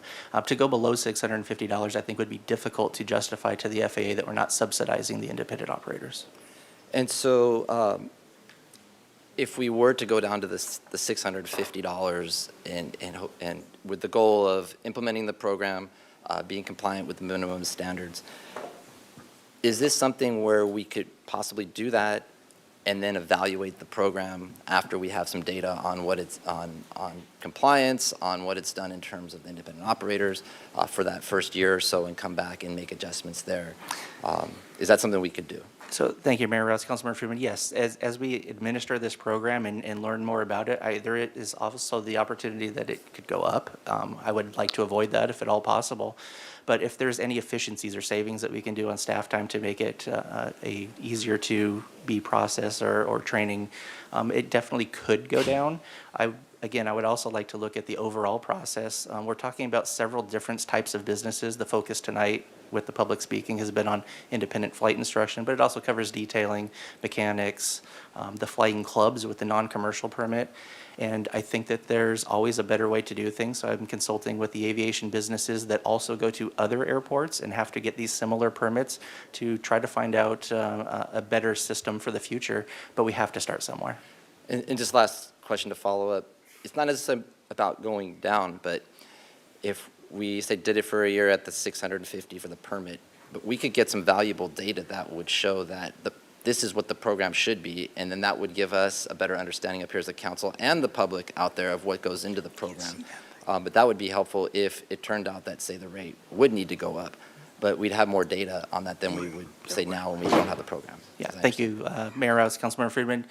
Most definitely, this is what I would call a very good estimate by staff and then myself doing a review of that. But it's very slim chance that we would get it perfect just doing an estimate. So as that information comes in, we can definitely make a better decision as we move forward next year or even doing a 6-month review. Okay, thank you. Mr. Jordan. Thank you, Mr. Mayor. Mr. Hastert, have you specifically asked the FAA for an opinion on this? Mayor Rouse, Councilmember Jordan, we have not specifically consulted with the FAA. So wouldn't that be I'm kind of drawing an analogy to what we think the Coastal Commission wants versus what some of the Coastal Commission thinks they want, and we go through a process and we actually show them an argument and get an opinion. Is that type of remedy not available with the FAA? So, Councilmember Jordan, I could tell you my previous discussions with the FAA, not specific to this issue, they generally will not give you specific guidance or tell you if something is good or not. They will just tell you to do your best, and if there's a complaint, they'll do an investigation and tell you at that time. Okay, thanks. Very good. Mr. Gutierrez? Yeah, I understand that there's some nonprofit organizations that operate out of the airport when it comes to flight instruction. How would this affect that organization or those organizations? So thank you, Mayor Rouse, Councilmember Gutierrez. That is, I believe you're referring to the flying clubs, which are a nonprofit organization that's set up to basically share an aircraft with its members. And so the minimum standards, we were roped into an issue at Santa Barbara Airport with the appearance that maybe a couple of those flying clubs, or even just one of the flying clubs, was operating as a commercial entity, basically operating as a flight school, not as a flying club. There are specific FAA definitions and restrictions to what a flying club can be. So I think that we maybe went a little bit too far in covering us for that incident. I think that specifically for the flying clubs, they are paying rent to a business at the airport, and the fee is still a little confusing to me for the non-commercial part of it. However, that is what is in the minimum standards currently, so I would look to maybe look at some changes in the future for that. I will say that I think the look at those flying clubs should have been more focused on whether or not they are a flying club, and if they're not a flying club, applying the commercial rates that are in the minimum standards as opposed to bringing the non-commercial into the minimum standards. So thanks for jogging my memory. From what I remember, that was brought up to us a few years ago. So there hasn't been any development on that issue since then? So thank you, Councilmember Gutierrez. So we just recently, less than a year ago for sure, approved the minimum standards. So the next step after that is to approve the fees for the permits, and that's where we're at here today. Okay. So would it make it more difficult for a nonprofit organization that teaches, let's say, for example, underprivileged youth how to fly? Would this negatively affect being able to do that at our airport? So thank you, Councilmember Gutierrez. I don't know of any nonprofits that are specifically in the business of teaching youth how to fly. The flying clubs are not that type of a nonprofit organization. So as I mentioned, the Civil Air Patrol is one of those entities that we can reduce what we charge to them. They do have youth programs, and we are working with them currently, leasing a very small section of the visitor center at a discounted rate to them. If there was another nonprofit that came along, it would be difficult unless it was associated with an aviation museum or the Civil Air Patrol to reduce a rate, but I don't know of any entities in Santa Barbara that are currently doing as you describe. Okay, thank you. I have more questions, but they're for Mr. DiMartini. Okay, so moving on, just a quick question for Director Hastert. So what was did you bring in these fees by the Airport Commission, did you not? We did. What was Thank you, the Mayor result Rouse. of that? The result of that was, it was not a unanimous decision, but they did approve the proposed fee at the $2,972, which went to the Finance Committee with a recommendation to lower that to $2,000, currently pending more discussion here at the council. Well, once again, we're excused upon flying blind up here, but you have a lot of GA people on your commission as well. Right, well, I personally I totally respect what you and your commission do. I also think for the GA pilots, there's a lot of changes coming up with us moving our FBOs and everything on the north side of the airport. And so if there were ways to somehow lessen this blow at one stroke and move on, I would kind of love to move that direction personally on this, because what I do want to do is enhance and improve and make more welcome our GA community, because we work on our commercial all the time, but the GA is really, really important. So that would be the direction that I would like to go. Now, as far as council goes, we could handle the airport issue now as an individual thing. If we yeah, if you want to do that, I would take, I know I've got speakers up here on my thing. This is a little confusing. So does anybody up here have more questions or comments for Mr. Hastert? Okay. All right, very good. I would, then I would entertain if somebody would like to make a motion about the airport item itself. I would. Do you have something to say? Oh. I was going to make a recommendation that we lower it to the 650. I think the 2,000, I think that a lot of the GA advocates have looked at that and come up with good reasons, and we need more data on it based on what I'm hearing from my colleagues, that the 650 for me at least would be something I think it would mitigate us getting into a minimum standards. So I would make that motion to lower to 650. Motion by Friedman, I'll second that motion. second by Gutierrez. Mr. Jordan to the motion? I'll support that too. So, the saddest comment I saw on the emails was the realization that we're eroding the next generation of pilots, and those pilots are going to be our customers on the airport, whether they're using tie downs, a hangar, fuel, whatever it is. And you've heard me say this before. I feel that this is an integral part of the relationship that's not commercial air with the community, which has started eroding long before you were here, just with something as simple as the loss of a restaurant on the airport, next to the airport fields, for those of us who have been here that long. So I would wholeheartedly support going in this direction and continuing to work on what you need to work in the background to get the parties a little closer together and continue to work on that. Something else to this, to the motion? Give Mr. Gutierrez to the motion? Yeah, I'm also going to support it. I've heard from some pilots about how expensive it is to be able to own an aircraft and operate an aircraft. And it's just further commentary as to what's happening across the board, across our city, of how expensive it is to just keep doing things. And having access to areas of our city that used to be more accessible.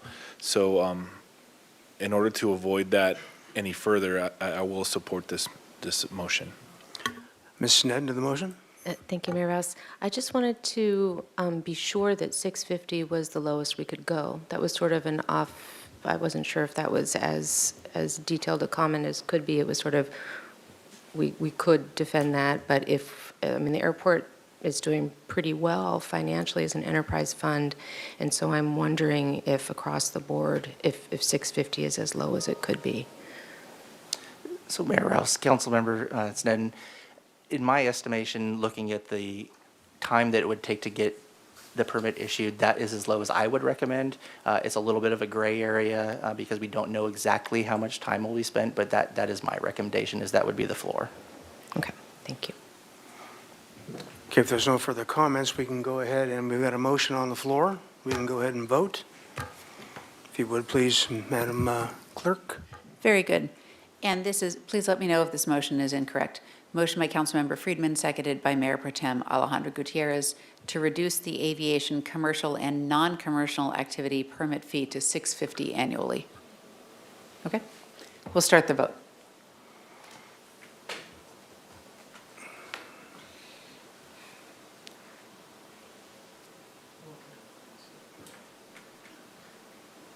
Motion passes unanimously. Thank you. Thank you, Director Hastert.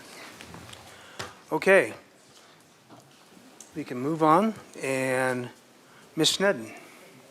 Thank you, Mayor Rouse. I have a question on attachment 2 on the downtown parking fund.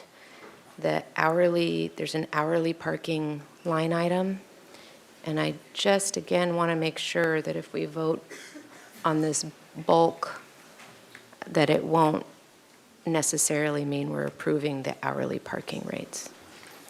Councilmember Sneddon, I can confirm that by approving staff recommended changes does not change the conversation that we will have later tonight about the complimentary period and the hourly parking rate. Thank you. And Ms. Sneddon, is that as long as we're just in enterprise fund, we can do another enterprise fund? If you guys want to have the discussion now, get this one out of the way. Is that? Yeah, downtown parking. Yeah. Mr. Gutierrez, do you have a question about downtown parking or comment? Yes. Okay, Mr. Gutierrez, please. I know that we recently approved going to having an automated parking system and therefore reducing the amount of staff it would be to operate the parking lots. And this goes to my greater point about youth, what services we're offering the youth, because I know the working the parking kiosk was a job opening for our local youth. And I'm just wondering, so are we going to lose complete human employees at these parking lots, or are there still going to be employees there able to work? Ms. Clark. Mayor Rouse, Councilmember Oscar Gutierrez, thank you for that question. We take a lot of pride in providing a good source of youth employment and providing good job training for a lot of local youth for whom oftentimes it's their very first job. Right now, with the technology that we have in the parking lots, we have automated operations basically to the greatest extent feasible. So because we don't have pay on foot stations, for example, and every transaction has to be processed at the exit, and because most of our parking lots only have 1 or 2 exit lanes without a staff's person there to assist people on the way out, we tend to get big backups, and people have difficulty with that. And so for right now, with our current technology, we have automated to the greatest extent feasible. We are going to be looking at new technology, which may enable us to increase the amount of time that we are operating in a self-service manner. However, even when we are operating in a self-service way, we still have what we call lot monitors. So that's a handful of staff who are generally more experienced and more knowledgeable, who go around and they sort of float between parking lots. So they respond to customer questions, or if a customer needs assistance, or if we have, a small rush on exit, or if one particular lot gets busy, they will go over and staff that kiosk in order to help expedite customers and get out of the parking lot. And so it's not realistic to imagine that staff will go away completely. Even under the most automated, we will still need to have staff present, including hourly staff present, to assist our customers in the parking lots. So when do you plan on there being further reduction of human staff? So for FY25, we have budgeted the $1.5 million capital project to upgrade our parking access and revenue control system. So that's the time when we would be looking at new technology that might change the way that we operate in our parking lots. And we're going to be having a more in-depth discussion with our stakeholders about how we want those operations to look, and what we want that customer experience to be like under that new technology.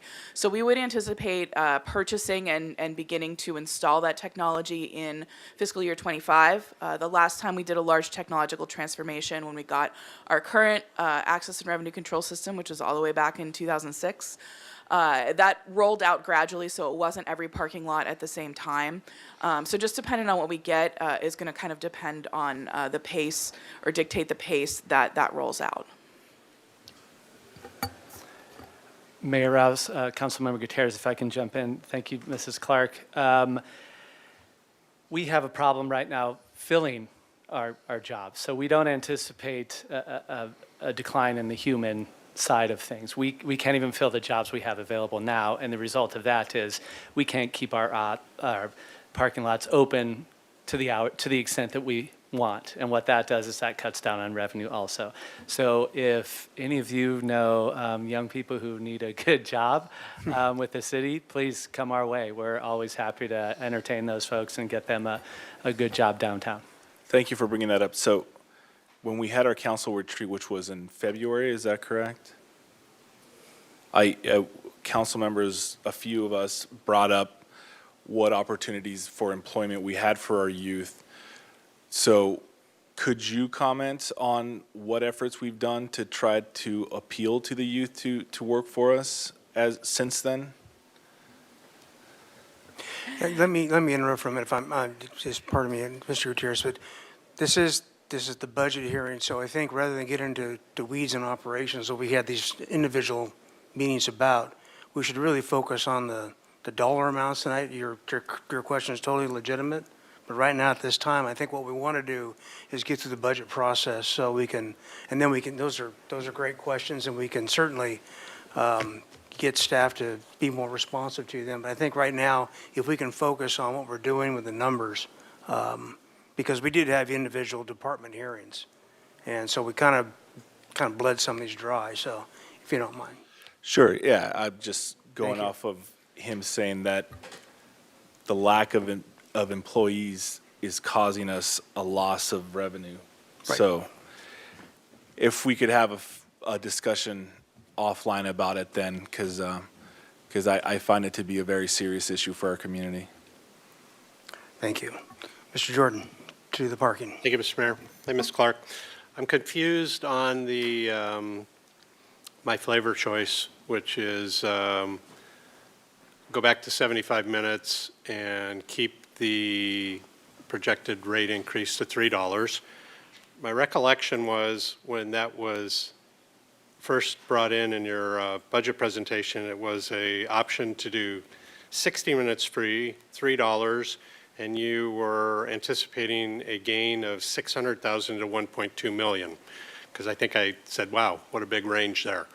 So I don't understand how just a simple change in 15 minutes while maintaining rate leads to an erosion of at least $1.4 million to minus $70,000. Certainly, Mayor Rouse, Councilmember Jordan. The way that we arrive at our revenue estimates is by taking actual parking data. So literally, we pick sort of a sample month that we feel is a good sort of representation of customer behavior, and we take the records of every single transaction that happened that month, which is in the hundreds of thousands, and we have this sort of calculator that we use. It's a very elaborate spreadsheet where we are able to sort of superimpose, okay, what if the time limit was, the subsidized period was 60 minutes, what if it was 90 minutes, and what's the rate? And so we put it into our model, and it sort of spits out what the revenue estimate would be. That's not a perfect system. We do adjust it a bit based on behavior, but most of our customers, 60% of our customers, leave in under 75 minutes, and they do not pay anything. And so most of our customers who do pay are only paying for an hour, essentially. So it's actually a pretty decent volume that is in between. It's about 11% of our customers exit in that 60 to 75 minute window. So if all of a sudden they were starting to pay, that has a bigger impact than you would think.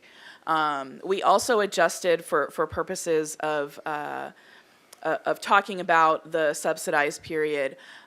We adjusted the sort of number that the computer spits out just based on current data down fairly significantly. We adjusted down around 40% because we do expect to see a pretty large change in customer behavior when we reduce that subsidized period. So that's why it is a little bit counterintuitive. But if you simply start charging people who weren't previously paying, even if it's just $3, that adds up very quickly, as opposed to, the higher end, the people who were there for 6 or 7 hours, because that's a relatively small portion of our customers. All righty, thanks. Mr. Friedman. Thank you. So I just want to understand the different, well, one question on the different options, because I think that's what we need to vote on, one of those four. Would there be an impact to on-street circulation if the lots were 60 minutes free and the on-street parking was 75 minutes free? Would that have an impact just to overall circulation and people trying to drive around to get the 75 minutes versus going into the lots when we want people into the lots? Certainly, Mayor Rouse and Councilmember Friedman. Historically, we have tried to keep those two subsidized parking periods in line, so on the street and in the parking lots. So we would, if we were to make this adjustment, look at how we might need to adjust the parking on the street. We've also had demand for more very short-term parking in the downtown core, particularly on the zero blocks. So we might look at adding more 15-minute spaces there as well. So just for people who are running in and out of shops, and then if they need to take a bit longer, they would want to go into the parking lot. So that is something that we would be examining. And that's something that we would be looking at with our downtown parking and then our circulation committee over the next year, but we don't have the advantage of having that data tonight. So if we were to move forward with the recommendation right now, we would have an inequity of time that could potentially lead to people trying to park more on the street. Councilmember Friedman, it is, we expect that any increase in our rates or decrease in our subsidized period will lead more people to try to park on the street. That regardless of whether they line up or not, we expect to see that behavior. Thank you. Okay, very good. Well, I'm going to try a proposal, since that was kind of my bailiwick for a lot of years, and that is because I fear that our desire to create the revenue that we need to make up for the deficit may end up backfiring, and we may end up really damaging what is now trying to recover downtown even further. Because I know in the past, and all the way back from 99 when we changed the time last time from 90 to 75, to 2006 when we just did 50 cents, and that caused a problem and whatnot. People nowadays understand a price raise more than they understand the lack of convenience. So I see your light, Ms. Nen. I would personally like to propose that we go ahead and go 50 cents and maybe defer there are some small capital projects or whatever for this fiscal year, go to 50 cents and leave the period the same as it is on the street for a lot of the reasons Mr. Friedman, Ms. Sneddon, you understand. This is early still, geez. But anyway, for those all reasons, so I'd like to see that. Ms. Sneddon. Thank you, Mayor Rouse. I agree. I like the one that's the complimentary period of 90 minutes and then going to $3 an hour, because then I think people would be encouraged to go to the lots instead of circling and circling to park on the street, so it has an added benefit, and then they may stay over, and then the $3 seems like a good price after that. So something in there, but I agree we shouldn't go less than 75 minutes. And the 75 minutes isn't a hard time to calculate when you're looking at your stub and you're trying to figure out if you owe money or not. It's just a hard number. So I like 90 minutes. And then I'd be okay with the $3 if we're doing 90 minutes. All right, very good. Well, and once again, I was around when we did that, and it was a lot of disruption downtown. But back then, we also had one of the lowest vacancy rates in the whole state on State Street. Everybody was busy, things were good. So when we did that, we did raise money with the idea of building Lot 6 and Lot 3, which never happened. But then, we raised a few bucks. But once again, we had a very resilient, very active downtown. We don't have that right now. And I really feel that we are at risk of putting the coffin nail in the downtown if we go too radically, knowing that we still have a deficit, an operational deficit to make up in downtown parking. But I think that we may actually not even make up that deficit if we really affect our customer base even further, in my opinion anyway. Mr. Friedman. So this is a good discussion, and I see where you're coming from, Councilmember Sneddon, and I believe on Monday, Councilmember Gutierrez proposed this as well. So, but I don't have enough information right now on that, and we do have the structural deficit, but I'm going to second the mayor's motion. And another part of it is that I know our committees are working on the circulation on that. I thought you made a motion. Okay, I'm making a motion there. You can second that. I thought you said a proposed motion. It's getting late already. It's only 8 o'clock, man. We got to suck it up here. But I know our staff is looking at the whole downtown and how we can reinvest it in looking at optimal for parking and how we can address that in the long term. And I think deviating from it too much right now and perhaps in the future when we have that information and we have that public input from our committees, 90 minutes might be an option in the future. But I think for now what the mayor is suggesting is what I'll be supporting. So to make it clear, the motion on the floor would be go to 75, to remain the 75 minutes and go to the 50-cent raise in the hourly. Everybody understand the motion? There is a motion on the floor, and it's first and second. Ms. Sneddon. So just a comment to that, if we did want to wait for further study, then maybe we just take option 1 and revert to the 75 minutes and keep at $2.50, because if we don't have study information either way, maybe, and we did just raise them, so that might, I don't know, want to put in a consideration for that. All right, very good. So we have a motion, a second on the floor. Any further discussion? Would you put up the tally sheet, please? And Mr. Mayor, if I just want to make sure I'm clear on what the motion is here. It's to increase the complementary period to revert the complementary period back to 75 minutes and revert the hourly rate? No. And retain the recommended hourly rate to $3? Yes. Okay. Okay. That's the And motion that- I almost made. Thank you. Thank you for getting me through that. And that is a motion by Mayor Rouse, seconded by Councilmember Friedman. Okay, let's vote.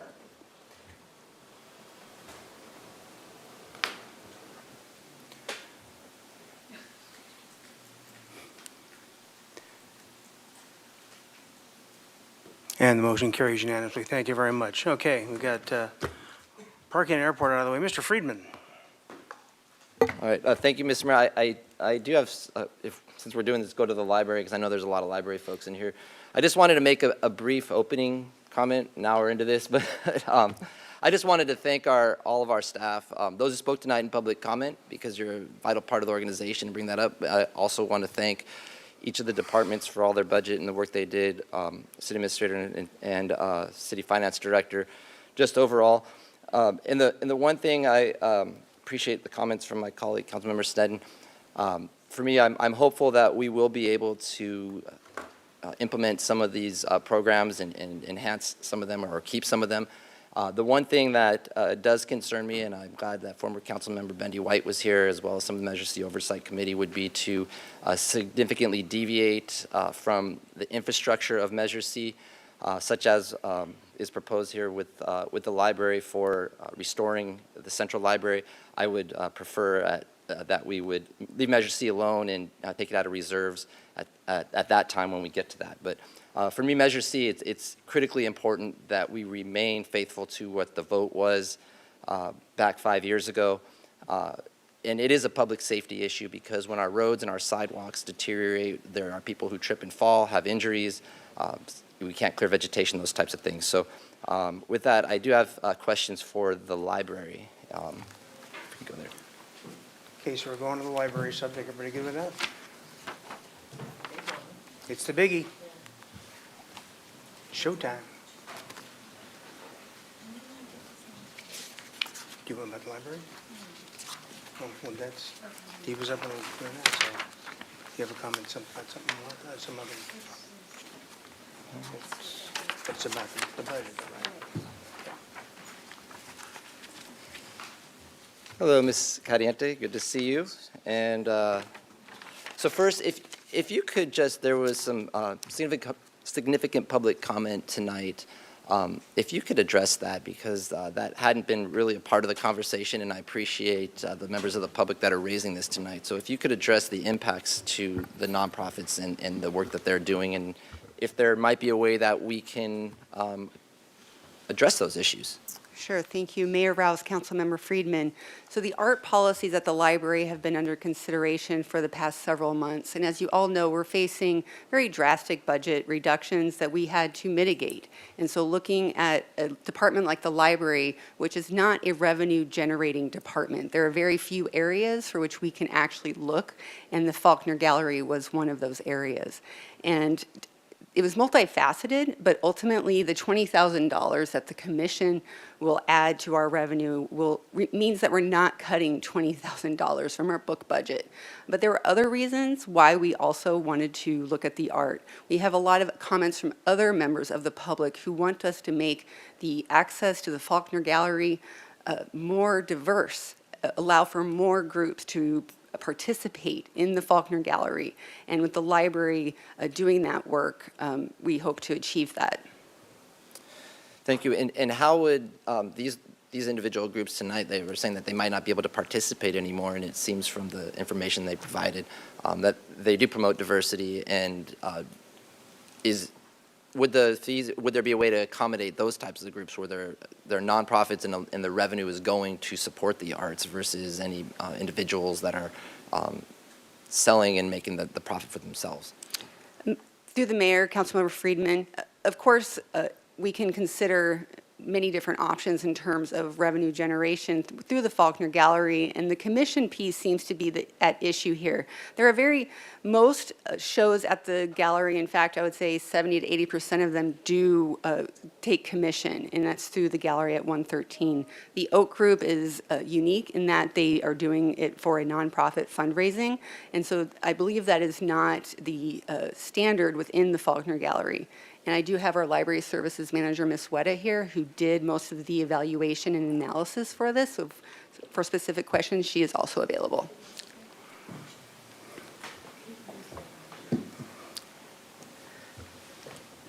Good evening. Yeah, happy to address. Yeah. Oh, good evening. Yes, happy to address additional questions specific to this. I'm just trying to understand, because what I heard from them was if this policy goes forward, they won't be able to use the Faulkner anymore, is what I heard tonight. Yes. I just want to understand, is there a way that we can move forward so that they can continue to use it? So there are a couple options. We are increasing the rates overall for the rental of the art gallery and the wall space, but adding some value-added services to that, and that will generate additional revenue and be a better experience, we think, for the artists and the public. The commission is a separate issue that we did really to think about, well, we're losing a lot of potential revenue, and people find it more convenient, the idea of being able to pay for it at the library rather than having to walk outside and find somebody at a different location, more convenient.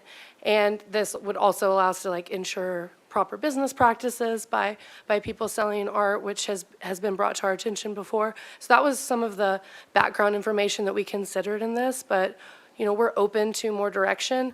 And as Ms. Cadiente said, it is really the exception that a group is raising funds for the nonprofit as part of their gallery sales. Most of them are artists, you know, just selling their work on their own behalf, and you know, we value their opportunity to do so as well. But if it's trading off with, like Ms. Cadiente said, our collection budget, and it does take considerable staff time to manage the galleries in any fashion, that we were looking at options for more cost recovery for services that, as has been discussed, benefit individuals or smaller groups. Obviously, it's hard to craft a policy that works perfectly for every instance in which it might be used. And as Ms. Cadiente said, we have had feedback about the associations being the only ones currently under our policy to be able to rent the Faulkner Gallery. You have to have members, at least 20 members, and a jury process, and you have to pay to be part of that association, is excluding some people who are interested in being part of those shows. So it is difficult to craft a policy that would work perfectly for every sort of potential use and instance, and we're willing to take direction. We presented this at Arts Advisory for input, at Library Board, at Finance Committee, and as part of our budget, and didn't really have that. We, let all of the groups that are regular renters know about these changes and had a public meeting yesterday to answer any of their questions and concerns about it. So we really, do want to find and get direction on what is the policy. I think overall the policy, that was a process that went through, and overall I think it's positive for the library. This is the one thing, so I'll come up with questions on that. Or some comments maybe, or hear what my colleagues have to say. But so to the larger issues of the library, for reopening the central library to 7 days a week, that is currently under Measure C, and that would be at 600,000. As I understand it. Councilmember Friedman, that is correct. And if we were to switch that, we could switch that to reserves. Yeah, so I would like to do that. So I don't really, and at this point, I don't have any other questions in terms of library service. I just had that on the public comment that came up today. Yeah, that's all I had. Thank you. So Ms. Gutierrez, do you have something to the library, or? Well, it was basically, I want to support Mr. Friedman's request to respect the Measure C money that the voters voted for and use the reserves to fulfill this need for the library. Okay. So, yeah. Ms. Harmon. Thank you, Mr. Mayor. Well, I agree with the proposal. I don't support taking this from Measure C, but do support wholeheartedly taking it from reserves. I very briefly, though, want to take this opportunity to reiterate my belief in the need to have a real conversation about our reserve policy. While I'm very supportive of taking this action today, I do think that we're missing the forest for the trees. If we are going to be using reserve dollars, we need to have a holistic conversation about what that would mean, and making one-off decisions like this doesn't allow us to necessarily utilize the funds in the way that might best serve our community. Now, I fully believe that restoring library is an excellent use of these funds, but if we're going to do this in a sort of one-off way, I just don't think that's good policy making. So I would reiterate and ask my colleagues to consider that we have that discussion. I recognize that that would be a huge amount of work, needs to be something that's really developed. But if we're going to be doing this year after year, we're not being careful stewards of taxpayer dollars if we don't have a real conversation about this. That can be a conversation for later, because that's going to take a full, Agreed. Full agenda item and whatnot. Agreed. And I'm happy to make the motion if we're ready for that, or Councilmember Friedman. Ms. Sneddon wants to make a comment. sorry, And then Mr. Jordan.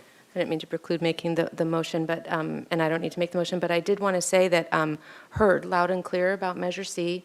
I completely agree. I think this could be just as easily, say, increase sales tax revenue assumption or increase revenue assumption. It doesn't need to be out of Measure C. It's, for this total of 770,000, I believe on the historic trend of coming in with higher revenues than projected, that would be within that margin of variance in projection. So I'm not attached to it coming out of Measure C, and I don't think it needs to come out of Measure C. So, and I don't actually think it would need to come out of reserve, so it may be a possibility is just to change this assumption to increased general fund revenue assumption, and then if needed in 6 months, 1 year, then use reserve to backfill if needed, just as a suggestion. But I'm very happy to support this and have received the message about Measure C loud and clear. Mr. Jordan. Thank you, Mr. Mayor. I agree with Ms. Harmon, but I'm a little perplexed because we already have resolutions in place, and and there's another line item on, I think, the prior tab to bring that back to Finance Committee. But we're not supposed to be going into reserves and taking out for expected, or only for unexpected issues. And you're looking right here at 2 years of expected issues that we're going to be approving to move out of the reserves. So in addition to that, for those of you revisionists, I know we have a resolution that's just expired too for Measure C, but the original language on Measure C started with the question to maintain essential services before it started talking about infrastructure. One of those bullets was also youth and senior services. Another bullet was always the often miserable one that just said other general services. A prior council did pass a resolution that restricted that back down as priorities for infrastructure type related and roads related, which has just conveniently just expired. And I would wish to, Mr. DiMartini, when we get around back to that other tab where the 22-126 reserve one is, that we also add on a starting conversation with Finance Committee to update the Measure C priority resolution, because there's obviously tension in that regard. Thank you. Mr. Friedman. Thank you. So I'll make the motion for this item. I appreciate Councilmember Sneddon's comments. For me right now, there's a couple reasons. One, I think having it in the reserves, it shows that for me, I'm not confident that when we are looking at staff compensation overall in the city and the needs that we have for the entire city, and those that the revenue is going to be there if we want to look at other areas of expenditures, which would go towards staffing in all the different departments. I think having it in reserves and then doing, it's actually one of the bullets later, is to refer back to finance how we're going to replenish the reserves and also have the conversations about the reserve policy, which is in here today too. It puts the pressure on us to know that, and the public, that this is in the reserves and we need to find a way to fund it.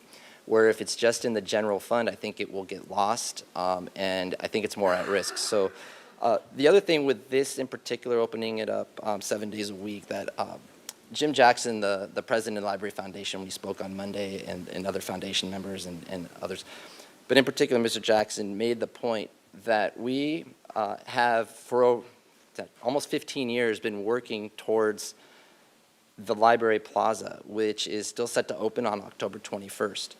And part of the success of that is going to be able to have the programming and have the library, central library, be open and have the community there. And that is going to be a benefit to downtown by doing that for a number of reasons. But first is that we are in this transition phase of State Street, which is going to go above, or it's going to go beyond whatever the master plan comes out to be.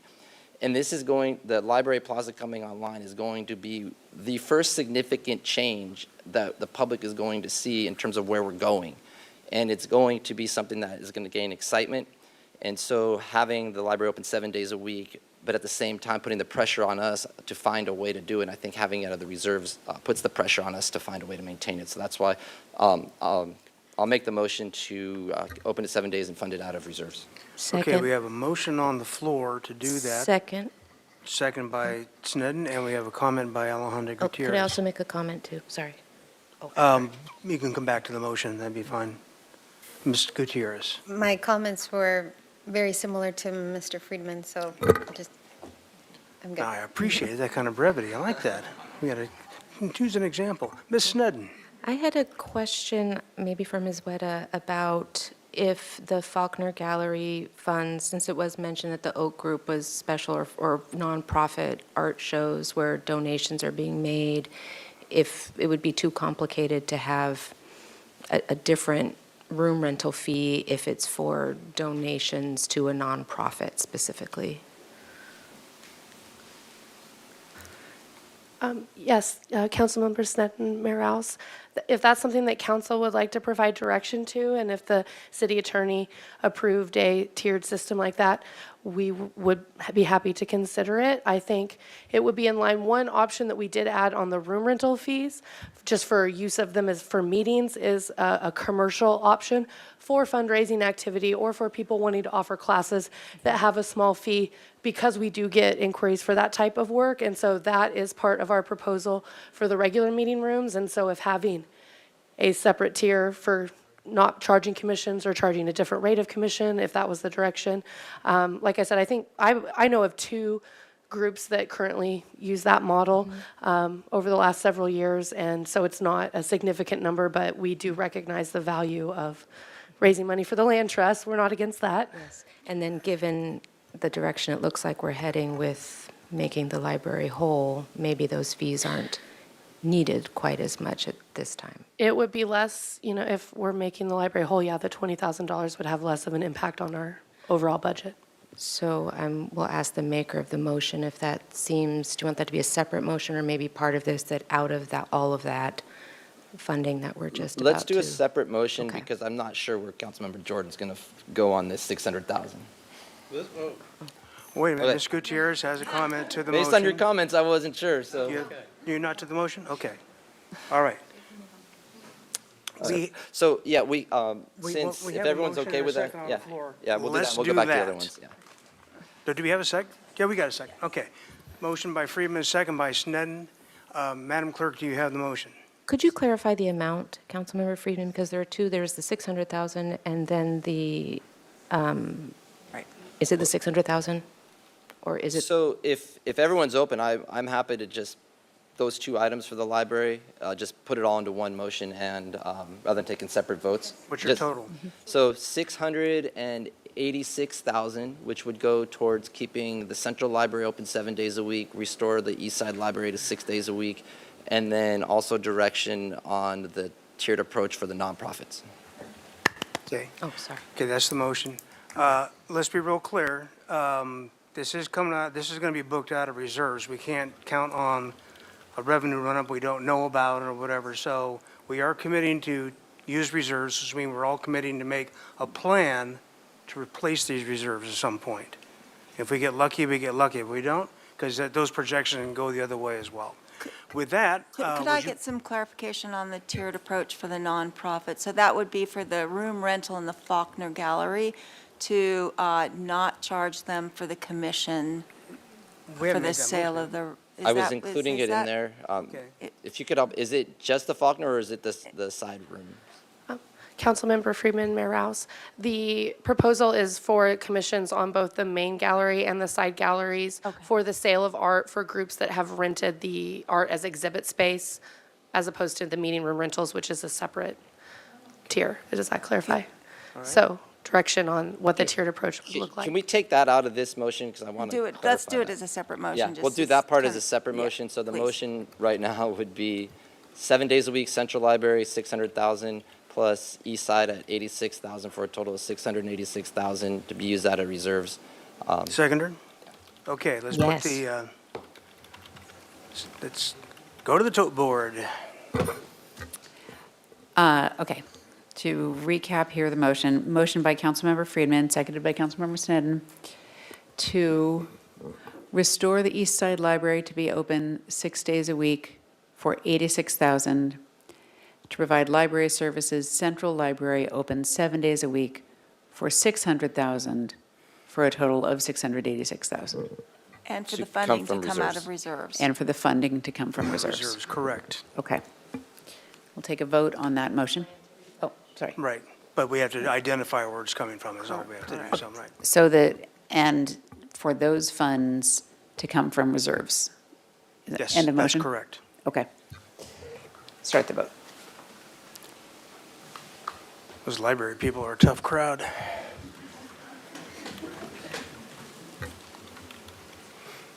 Unanimously. All right, very good.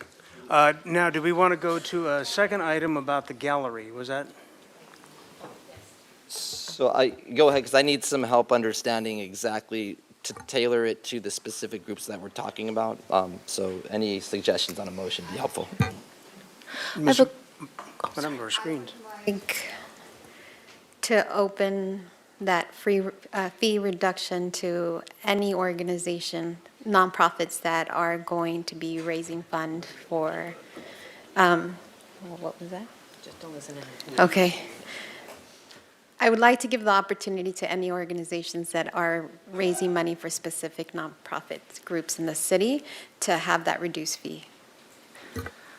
Councilmember. Would that, Oh, sorry, go ahead. sorry. Would that be a reduction in the commission we're talking about specifically?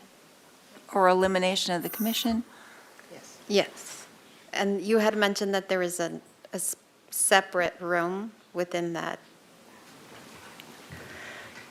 Mayor Rouse, Councilmember Gutierrez. So the proposal that we presented at Finance was for the art exhibition use of the gallery to charge a commission on the sale of art, and the library would facilitate that for groups in both the main gallery and the two side galleries, consistent policies.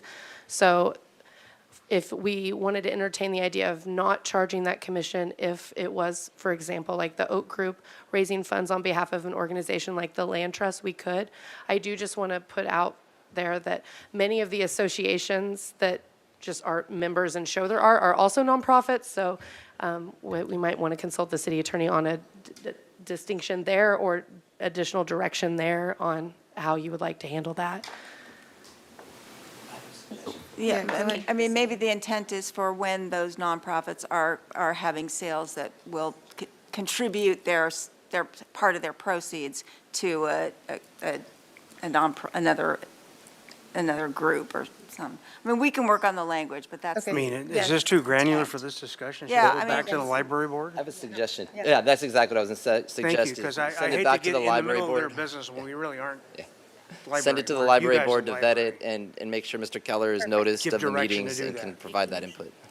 So can I make the motion to send this recommendation back to the library board to reduce the fees? Or can somebody help me with the language here? We could direct the library director to take this back to the library board for reconsideration? Is that appropriate, Madam Yeah, we could do that. Attorney? We can defer it for. Okay, that would be later. We'll defer it. Ms. Gutierrez's motion. To defer that from not this this fee discussion. schedule, Yeah. yes. Yes, and send it to the library board to make a recommendation, bring it back to us later in the year. I'll Correct. second Second that by motion. Friedman. Any more discussion on that motion? May we have a vote, please? I am going to ask for a restatement of that, Oh, of that motion. My notes have blanks in them. I believe council's directing the library director to take this consideration for the commission schedule or just the fee schedule Yeah, the fee schedule regarding the commissions for nonprofits Right. back to the library board. back to the library board for reconsideration. Did I get that right? Very good. So this is, and a motion by Mayor Pro Tem Alejandro Gutierrez, seconded by whom, I'm sorry?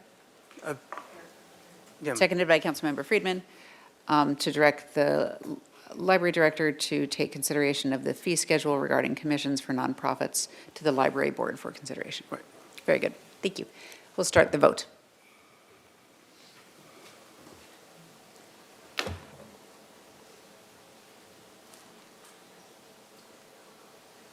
Okay, very good. Passes unanimously. Thank you. Very All right, as we move on from here, I would like, well, hang on a sec, before we do that, I'm going to make a comment.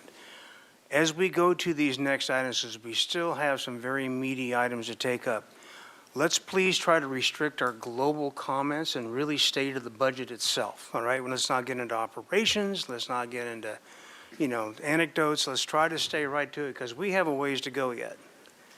I've got a request for a break. Should we do that? Do we have translators to break? We're not sure about that, okay. Let's just keep going then. I thought there was translators. Okay, it's up to you guys. Keep going, okay. Sorry, Oscar. Yeah, keep going. All right.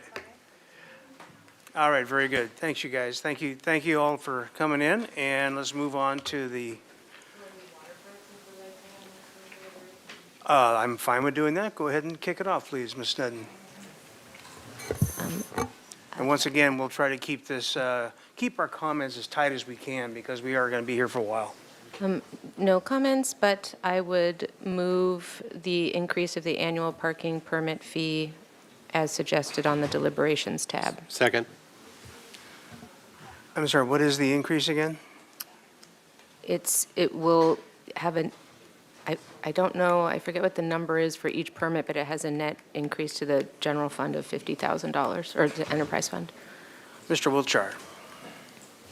Mayor Rouse, council members, we had originally, the annual parking permit's $125 as of now. We had originally suggested raising it to $130. After our council budget session, you suggested increasing that more, so we're going from $125 to $135. Is that the motion? Any other- Second. There's a motion, I think we got a motion, a second between Sneddon and Jordan. All right, quick on the draw. Any discussion to the motion? Do you understand the motion, Madam Clerk? Yes, but I'll say it quickly. Motion by Councilmember Sneddon, seconded by Councilmember Jordan to increase the waterfront annual parking permit fee from $125 to $135. Okay, let's vote.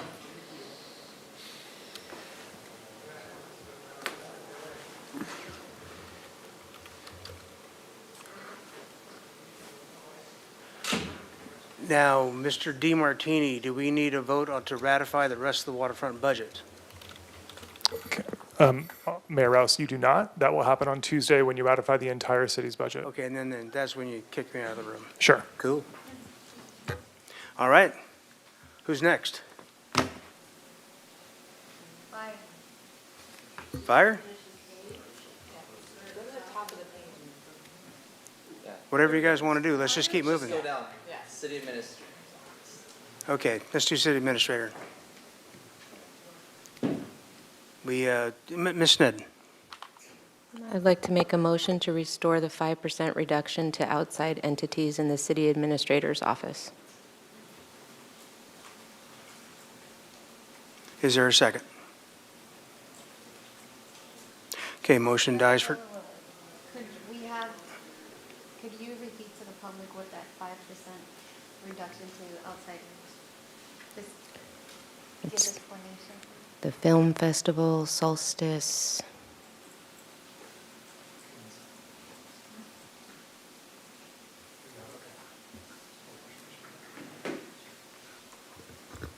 Councilmember Alejandro Gutierrez, I'm mayor. So the proposed reductions would be to grant funding from that the County Arts and Culture administers, Visit Santa Barbara, Old Spanish Days, Juneteenth, Summer Solstice, the TV Santa Barbara, and the Film Festival. Mr. Gutierrez. I was advised by the city administrator, city attorney, to recuse myself from voting on TV Santa Barbara since I was a 17-year employee there. Okay, so, to you? Not sure that it would make a difference, but I could move to restore the 5% reduction to the outside entities exclusive of TV Santa Barbara.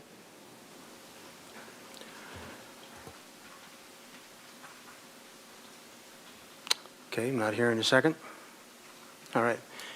Anybody else want to take a run at a motion? Mr. Friedman. I will We'll have to do two separate motions, so Mr. Gutierrez could recuse himself. And Mr. Gutierrez, you should, because this isn't a consent item, you should leave the room for the vote on it. Well, if you're going to vote without that item, Do you want then to you make don't two need. motions then, or do you want to? Yeah, so Yeah. there's no second, so I was going to die. make a motion because the mayor said to make a motion. but- Yeah. Okay. Yeah, so. Make the motion excluding this, then we'll move Yeah, on. So I'll make a motion to keep the recommended budget reduction exclusive of TV Santa Barbara. I'll second that. Second by Jordan. All right, any more discussion on the motion? May we please have a vote? Excluding the, whatever that, I don't even know. TV Santa Barbara.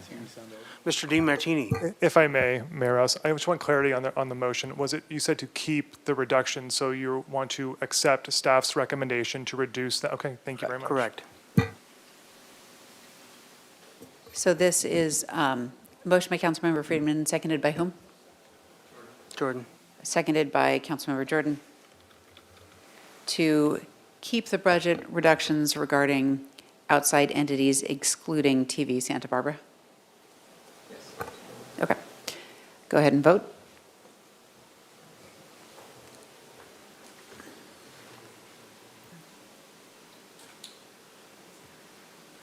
Passes 6-1, Sneddon dissenting. Very good. And then, if you leave the room, please, Mr. Gutierrez, when I have a motion on the next, the rest of the other item. I just can't get locked out. Sure. I'll move to retain the 5% reduction to TV Santa Barbara. Okay, motion first and second. Any discussion on the motion? Understand the motion, Madam Clerk? Yes, one moment. This is a motion by Councilmember Harmon, seconded by Councilmember Friedman, to keep the budget reduction for TV Santa Barbara. Very good. Go ahead and vote. And Ms. Bjork or Mr. Friedman, if you'd like to hit abstain for Mr. Gutierrez.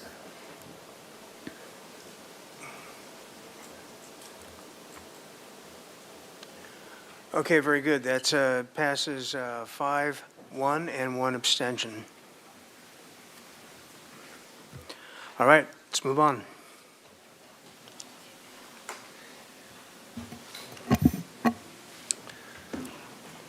Down to community development.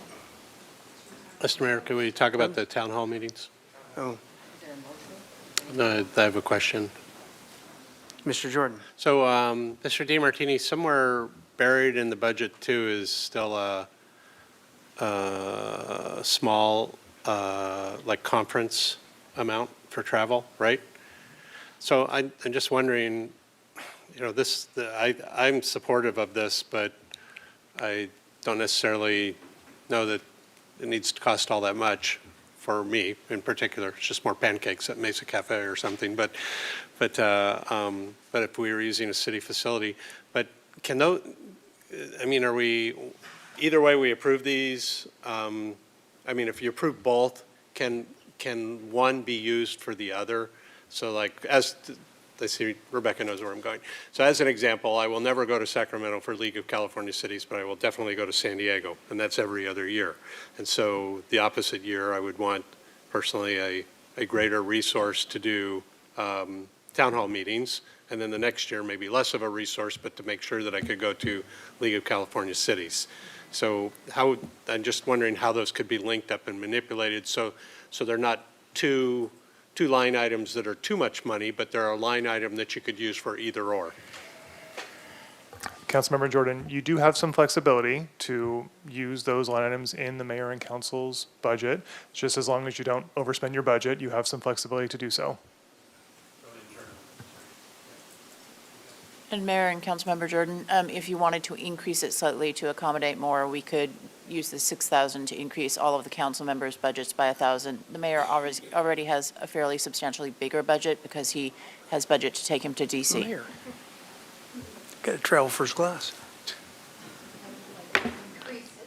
Okay, so what I heard you say is what I think I'll make a motion is that we just make a general increase in each council member's allotment by $1,000 to be used at their discretion for either the travel to conferences or town hall meetings.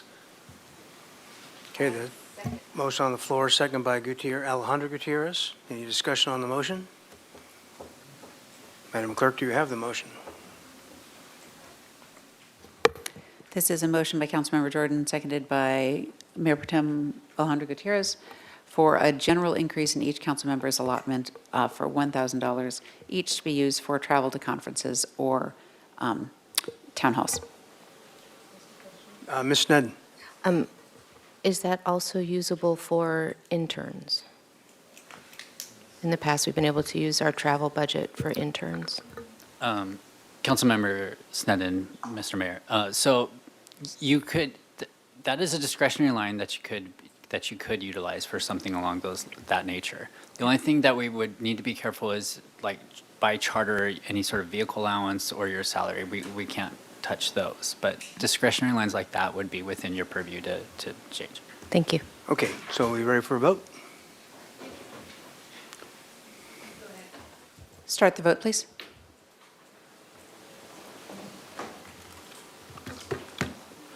Okay, passes unanimously. Next item, please. Ms. Sneddon? Mayor Rouse, I was just going to ask on that tally sheet, back, not this one, but the back here, if where it says no vote on the restore 5%, I did make a motion, so maybe it could say KS, but there was no second. But there, yeah, thank you, just for the record. Thank you. Okay, what's next? Community development? All right, very good. Anybody want to start this off?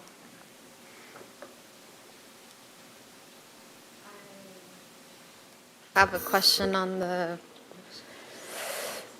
expenditures, savings on homeless services. Mr. Isaacson? Or Measure actually, C. Mr. DiMartini? If we can get more information on that specific.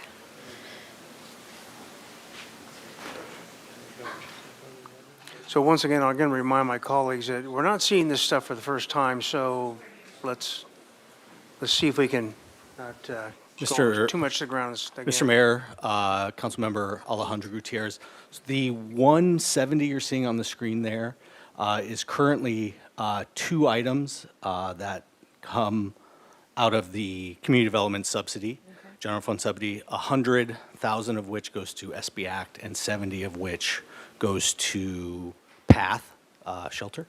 And I believe what came up in Monday's conversation was a transfer of those expenditures to Measure C. And I think that's what that line item is explaining. Thank you. Mr. Jordan? So actually, somewhere buried on this list or one of the tabs is another item that would link to this, I would suggest, and it was added on after the email was sent out to us. But so this was my suggestion. I would like to stop having a community development dollar go directly to PATH out of community development and another source be found for that. And the gain by community development go back to, it's not on my list, Keith, so you're going to have to help me, but it's a reduction in a counter staff person that community development talked about that would require senior staff to come up and man the counters to replace that person, thus taking senior staff out of the back areas where they're actually doing senior staff work. So I see the 170 as more than enough to cover the 119. Yep, the 119 and the 127 for those 2 years. And just I guess the remaining question would be, where would the 170 come from for SB Act and PATH? Does that make sense? Mr. Yes, DiMartini? Councilmember Jordan, the way that the list here, it does, I believe, accurately reflect your request. It shows that $119,000 of additional cost on line 17 by restoring the planning technician, which will address public counter customer service request that you made. And then on line 55, it shows moving the PATH and the SB Act expenses which currently reside in the general fund, moving them to Measure C, which would free up money in the general fund, which is represented on line 18. Now, line 18 is not a voting item because it's just going to free up that money. So there's two requests. So I'm hesitant to follow that structure of the end result be Measure C, and I'd rather follow everybody else's lead here today, and the difference there of the, it's not 170,000 at the end of that, but the difference, you get about 60,000 or $50,000 back, right? So it's really 110,000 or something that you would take that from reserves. And you may have to help me manipulate a motion on where we just went. And then I would make that motion. I think I know what you're looking for here, Councilmember Jordan. So there would be no action then on where and how PATH and SB Act are currently funded. They would continue to be paid for out of the general fund in that action. So the only action here would be to restore the planning technician reduction that staff is proposing. And then also we're requesting increasing the building permit fee revenue by $200,000. So it's those first two, line 16 and 17.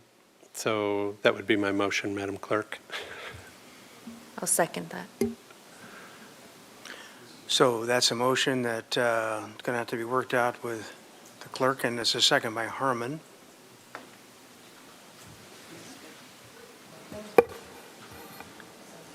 Do you have the motion? If I can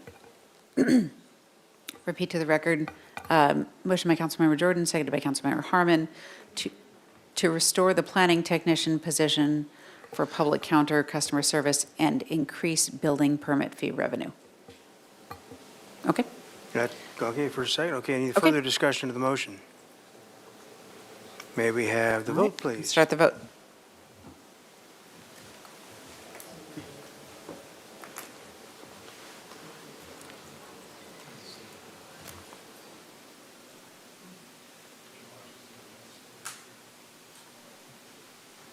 Okay, passed unanimously. Thank you. Thank you, Community Development. Okay, moving on.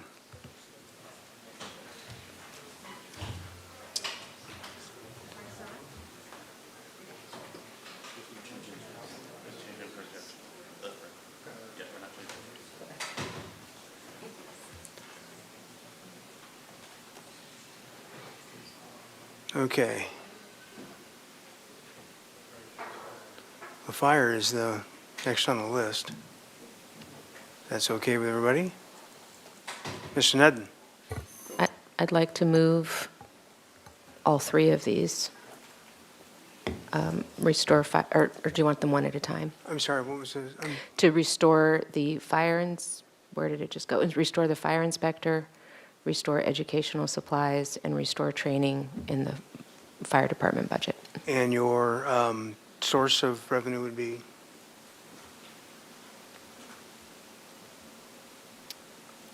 General fund. With the increased, well, we had that. Right. That was your request, right? To do that? That's okay, from reserves? Yeah. I don't know at what point we address that I believe the general fund projection. Mr. DiMartini, you can clarify? Sure. There's two options here. I think, Councilmember Sneddon, you can make a motion along with this to increase the sales tax revenue assumption, for example, for that exact amount, or you can just not have that be a part of it and have general fund reserves pay for it, and then we reevaluate throughout the year and see what comes in. If people are amenable, I'd like to increase the sales tax revenue assumption. So is that part of your motion then? Yes. Okay. Is there a second to that motion? Second by Alejandro Gutierrez. Mr. Jordan. Thank you, Mr. Mayor. Come on up, Mr. Males.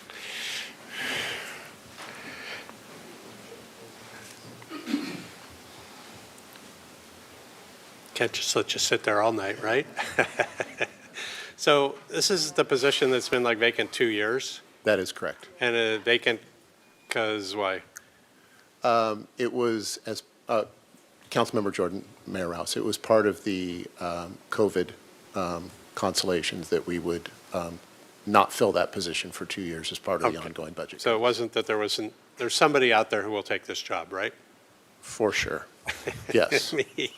Yeah. Please, let me out. You're looking for a job, okay. And then, just so I understand the ramifications, because I'm already emailing back and forth with your partner there, who's assured me that they have staff now to help me work on the Mesa and wildfire stuff. Is that related to the additional staff that would help with those resources?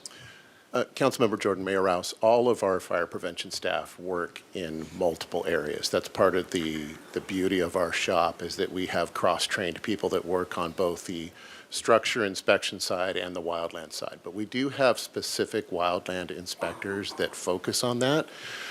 Anything regarding a supplemental or an additional wildfire suppression district would likely be managed by the fire marshal and by the vegetation management Okay. folks. Thank you so much. You bet. Thank you, Mr. Mayor.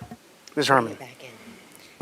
Thank you. I guess I'll go to the motion about increasing revenue assumptions. I'm just not, I don't feel qualified to make that assumption, and I want to make sure I'm understanding this correctly. If we don't put a funding source in there, it will either come from reserves if our sales tax revenue is not higher. If our sales tax revenue is higher, then it won't come from reserves. Like, what's the point of increasing the assumptions via motion if at the end of the day, if we have higher sales tax, we're not going to go into reserves? If we don't, we will go into reserves. Am I understanding that correctly? Yeah, Councilmember Harmon, you're right. So you can increase revenue. If the revenue doesn't come in, it's coming out of reserves. If it comes in, it's all in the same general fund. So it's all in the same bucket. Perfect, thank you. So for that, I'm not comfortable changing the assumptions, so I'll be voting no. Thank you. I'm happy to take off the assumptions, if that would make a difference. It would, and then one more request, if, sorry to ask if Separate we could them? do this, but if we could separate them. Thank you. Okay, so without assumptions, if we could take the first one to restore fire inspector funds, and I don't have to say what they're coming from. Okay, thank you. Is I'll the second that. Okay. Okay. You're good. Yeah. So there is a first and a second. Do you understand the, Yes, this is a motion by Councilmember Snedden, seconded by Councilmember Harmon to restore the fire inspector funds.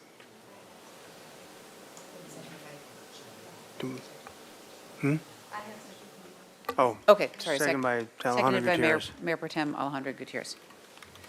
Okay, we'll do the vote.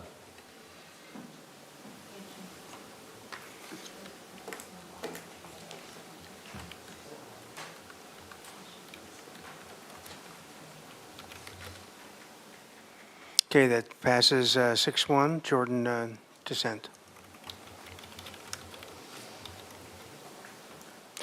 Okay, let's move down to Parks and Rec. What? The what now? The other two fire items. Oh, Other two, so I can move to restore the educational supplies.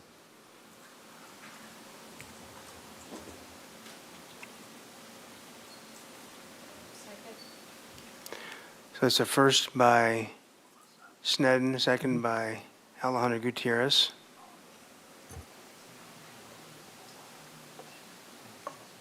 This is educational supplies. Right? Any discussion on that motion? Okay, let's have a vote. Okay, and that is a motion by Councilmember Snedden, seconded by Councilmember Alejandro Gutierrez to restore the fire educational supplies. Go ahead and vote, please. Okay, it passes 4-3 with Harmon, Friedman, and Rouse dissenting.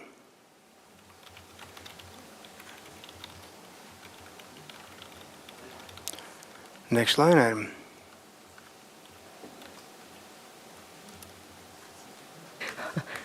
I'll move to restore the training. Okay. Moved by Snedden, second by Alejandro Gutierrez.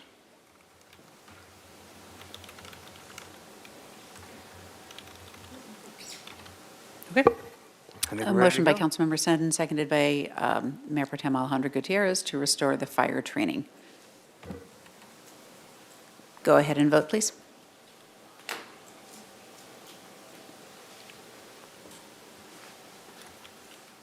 Passes 4-3 once again with Harmon, Friedman, and Rouse dissenting. All right. Thank you, gentlemen. Okay. We're done with that, right? Moving on down.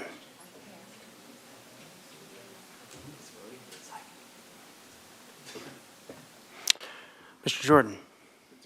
I'll try and pick up the next two in one motion. That's restore the Parks Youth Services and restore the after-school program at Monroe.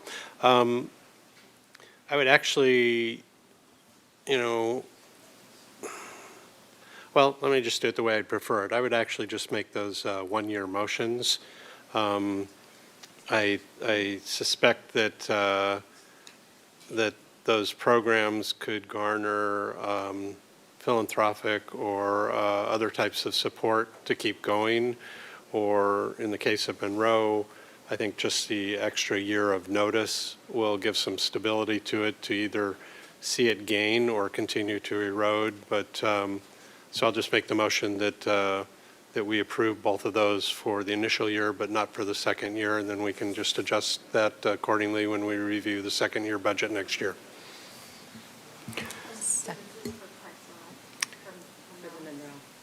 Both of them. Yeah, both items in Two Parks and items Rec. there. For 1 year, I not think for the the second dollar, year. I think they're probably not reversed Can we up do there that? anymore, right? Yeah, okay, so on our spreadsheets on the email, they're reversed. It's the 63,000 for Monroe and the 83,000 for the youth services. Councilmember Jordan, that was an error that staff notified. We fixed it on this view. So it's Yeah. correct here. Thank you. My view is never correct. I knew that. I'll second that motion. Okay, that's a second by Harmon, first by Jordan. Everybody understand the motion? Yes, Mr. Gutierrez. Just to be clear, is the summer fund program for this year funded in this approval? Spending the money.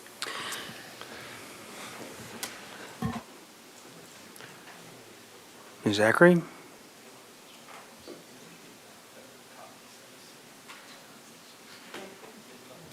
Mayor Rouse, Councilmember Oscar Gutierrez, no, it would not be funded. This number does not include funding for summer fun in fiscal year '24 because it's too late to sign those children up. The number in fiscal year '25 would include restoring the second site for the summer fun program. So I think I'm confused myself then. So this year it is funded for 2023, or is it not funded for this year? Mayor Rouse, Councilmember Oscar Gutierrez, we used to offer this program on 2 sites. As part of our budget reduction, we only elected to offer it on 1 site. We've already completed the registration. Summer starts next week, and we would not be able to offer the program because we have to recruit the staff in order to provide the program. Okay, thank you. Ms. Gutierrez. Ms. Zachary, just for the public information, can you explain the whole Restoring After School program of Monroe and why is this in the budget? Could you just give a little bit of background why we're voting on this specific program? Mayor Rouse and Councilmember Alejandro Gutierrez, as part of our budget reductions, we looked to where we could increase efficiencies and reduce costs and subsidies to the general fund. And based on the enrollment at Monroe, that's why we selected that school. Thank you. So just to be clear, Councilmember Jordan, you are proposing to fund both of these programs just for 1 year? Okay, thank you. Okay, it's had a first and, Mr. Friedman. Just, Ms. Zach, I just want to clarify also, there's the summer nights program that we had done last year, and that is part of this year's budget, if I understand correctly, and that's still going forward in June of this Mayor month. Rouse, Councilmember Friedman, This number does not include the staff resources for summer 2023. We are taking it from another program in order to fund it. And neither of these numbers provide the summer nights program, since we committed to reevaluating that program prior to allocating or requesting any general fund support for it. So is it going forward or not in June? Mayor Rouse, Councilmember Friedman, we will have 4 nights on the east side and 4 nights on the west side, and we will use other funds from the department's budget to make it happen. Thank you. All right, we have a motion and a second on the floor. Any more discussion on the motion?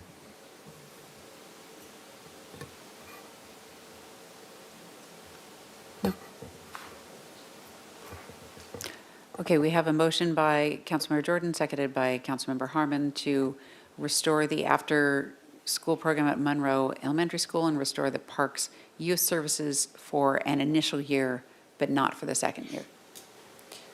Okay, let's start the vote.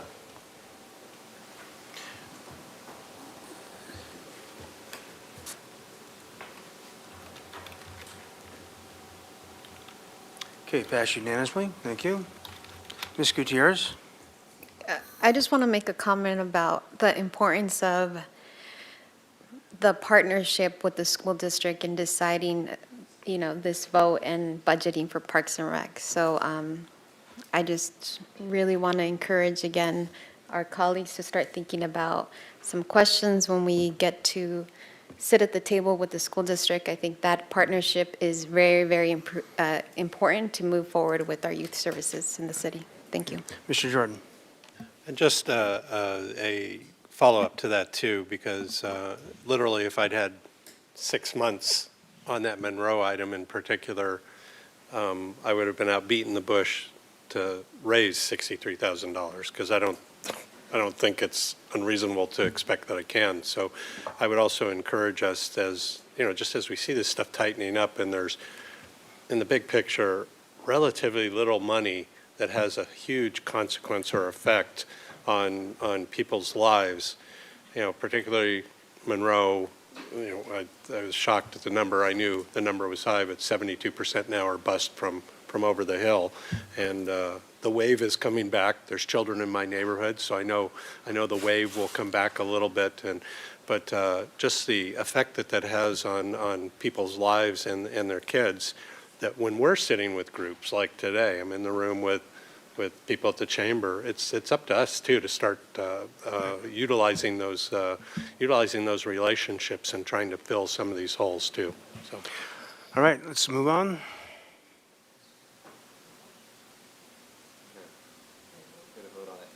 Oh, I thought we voted on that one, didn't we? Yeah. Yeah. You're messing with me. Knock it off. We don't get much smarter as it gets later, I got to tell you. All right. Let's go, I'm sorry. Ms. Snedden. Thank you, Mayor Rouse. I think for the police items, and I would say that my priorities would be restoring the 2 officer positions and increasing the parking enforcement revenue. I would just say that first. Those would be the priorities. So I might start with a motion with that, restoring 2 officer positions as the first one. And if we want to combine that with increasing parking enforcement revenue, make that motion.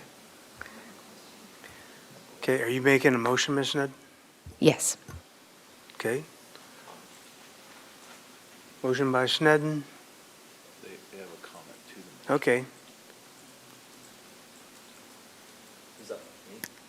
Going to be Alejandro. Chief, I have to ask you a question. So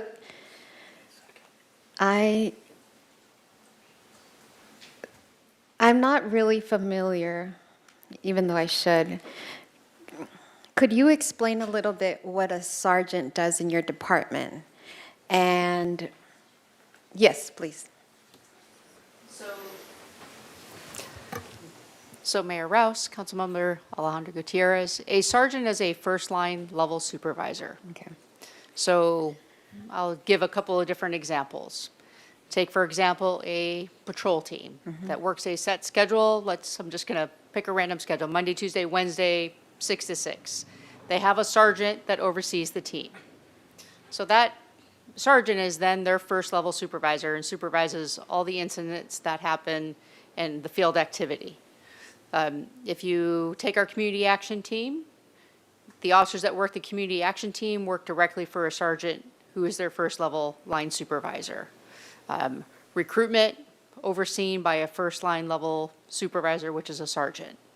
So property crime detectives report to a first line level supervisor, which is a sergeant. So a group, which we in the police department consider a team, whether, like I said, that's a patrol team, community action team, the team that makes up our property detectives, our crimes against person detectives, is supervised by a sergeant. So it's a first line level supervisor is what a sergeant is. And right now, we are, and please correct me if I'm wrong, we are in need of patrol officers out in the community, right? Yes. So I'm just trying to figure out, so what I'm understanding is we have a higher need of officers out in the field, and it's best to have officers out in the field. And right now, we'll sacrifice promoting somebody from within. Am I making sense? I think what you're trying to ask is what we need more. Yes. I understand we definitely need a sergeant. You just explained the importance of Yes. the role. But I also understand the need of having officers out in the field. What it does is, without that sergeant's position, it means that the other field supervisors and the other sergeants are supervising more people. Okay. So that's what that means. So the other sergeants are responsible for more without that sergeant position available for us to fill. Okay, thank you. And so right now, at the table, we have restore 2 police officers and to increase in parking enforcement? Yes, and that would be a net, well, not a net, but that would be a positive to the budget. Okay. All right? Mr. Freeman? There's no second. Yeah, That's not a positive for the budget. It's still negative as I look at it. But my comment is, on this one, I'm going to make a request from my colleagues that we vote all up or down on this. And my reasoning for that is that the chief and our city administration were asked to do their part to address the budget challenges we have. And the chief put a lot of thought into this and really studied the department.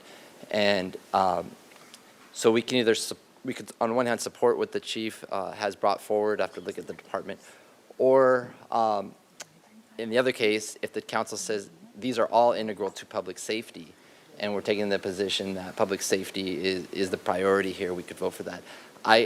I just don't feel myself that I'm able to say one of these or 2 of them and the others not go into public safety. I really want to either go up or down on these. I don't feel comfortable going one or the other based on that the chief put these forward. I'd rather, if we're going to vote them, we're saying, hey, it's public safety as a whole, or we're supporting the chief's recommendations. Thank you. Mr. Jordan? Thank you, Mr. Mayor. I agree, but not necessarily for the same reasons. If there's a method to my madness tonight, you're going to see me not support the most significant costs on this sheet and that are recurring, and that's salaries and wages. I think those need to be handled by a significant revenue recurring stream, which we can talk about in 2024.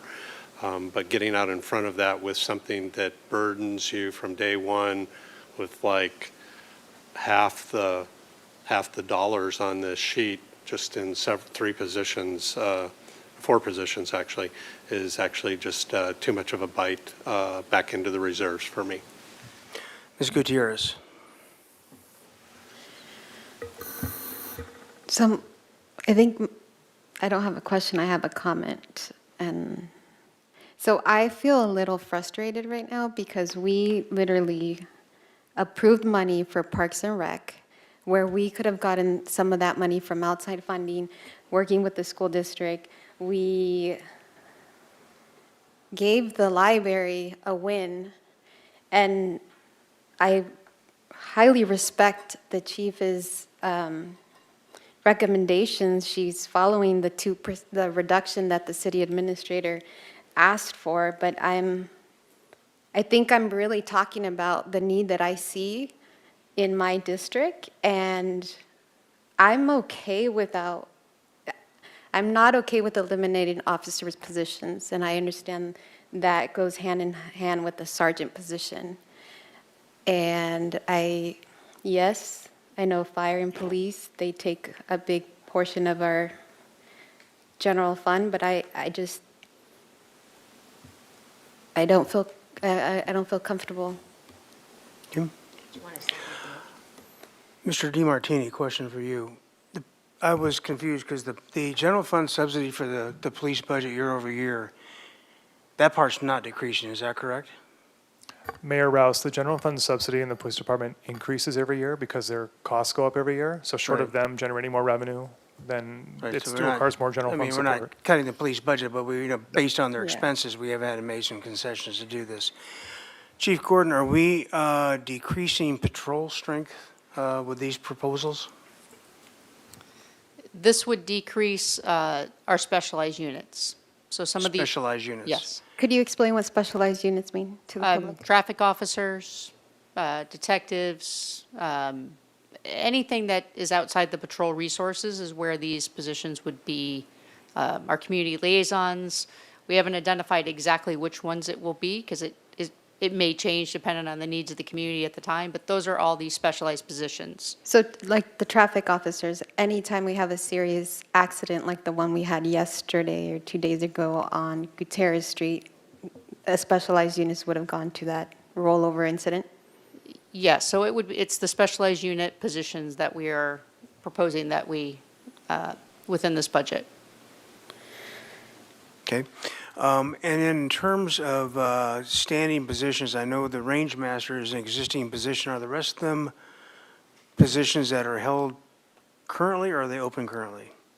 We intentionally did not fill the sergeant's position because of this, and we are clearly currently trying to hire.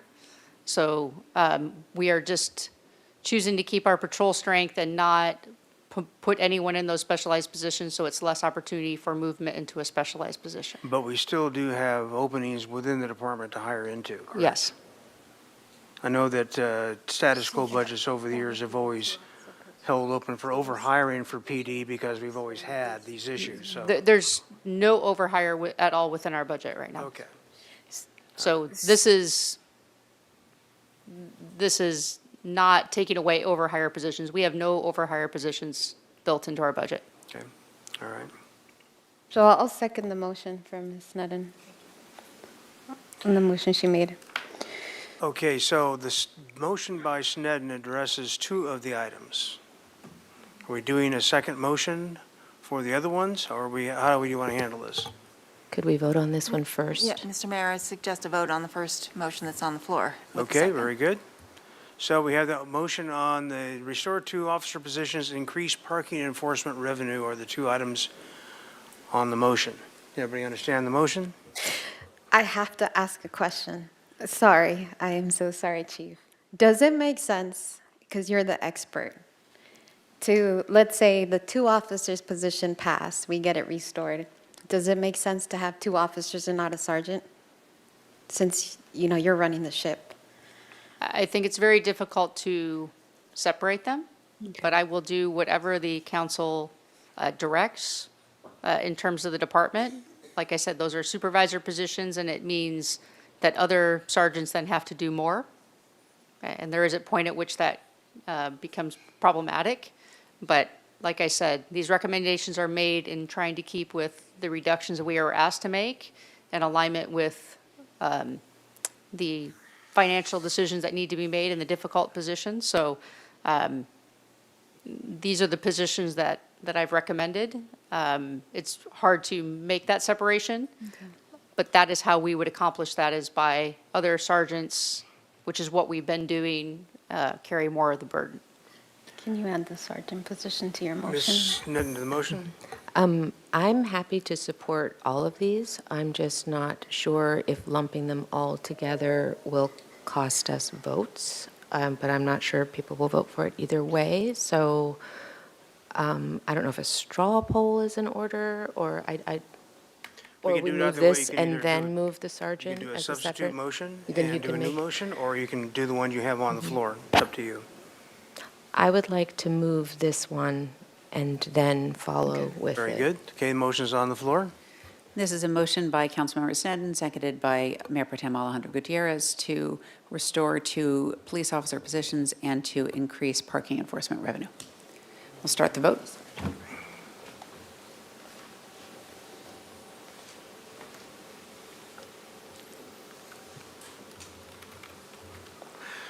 Motion fails 3-4 with Harmon, Freeman, Rouse, and Jordan opposing.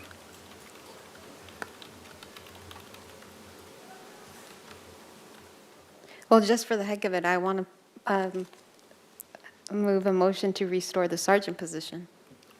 I'm sorry, A motion to restore the sergeant position for the okay. police Is that department. that's, okay, are you, just that Oh, one? and increasing the parking enforcement revenue. That's already been voted on. So that, oh, yeah, she, But it wasn't part of that motion. I mean, it was part of a different motion, so I think it. I thought that the 2 officers and the parking enforcement revenue was part of that last motion. But not part of the sergeant motion, so. so it's a different. Right, no, what I'm saying is, but you mentioned the parking again. Yes. Because it's a new We can do that. combination. It's a new combination. So it can be voted on again as part of a different combination. Okay. Second.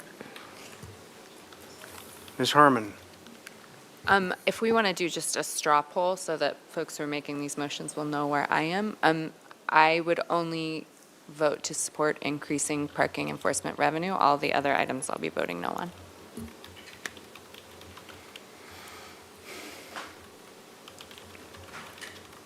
Mr. Gutierrez? I'm gonna agree with my colleague Harmon on that, since it has become a really massive issue in my district, and I know in several other districts around the city. I feel like we really need to give it some more funding and attention.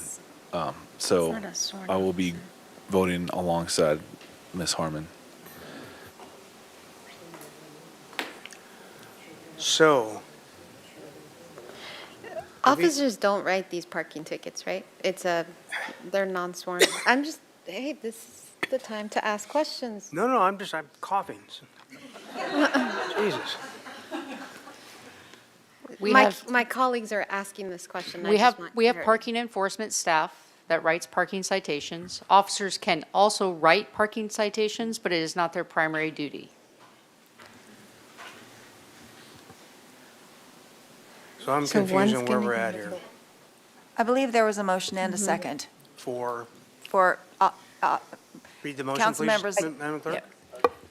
The motion on the floor is from Mayor Pro Tem Alejandro Gutierrez, seconded by Councilmember Sneddon, to restore the police department sergeant position and increase parking enforcement revenue.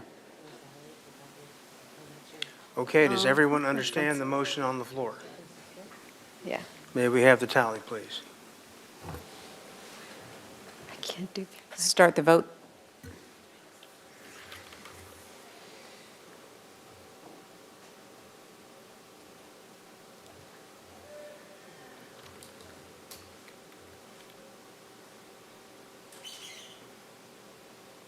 Motion fails 4-3. Harmon, Freeman, Rouse, and Jordan dissenting.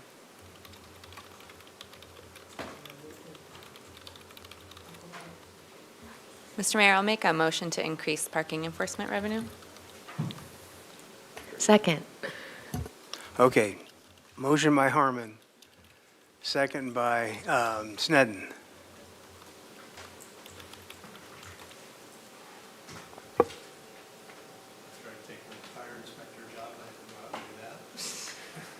You'd be good at that, Mike.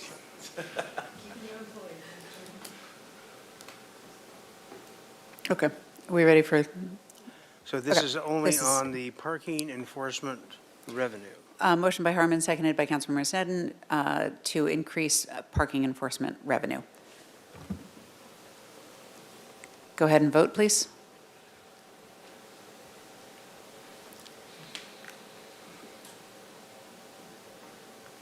Motion passes 6-1. Rouse dissenting? Okay. I do, but I want it up or down for the whole package. So that's the way I'm going.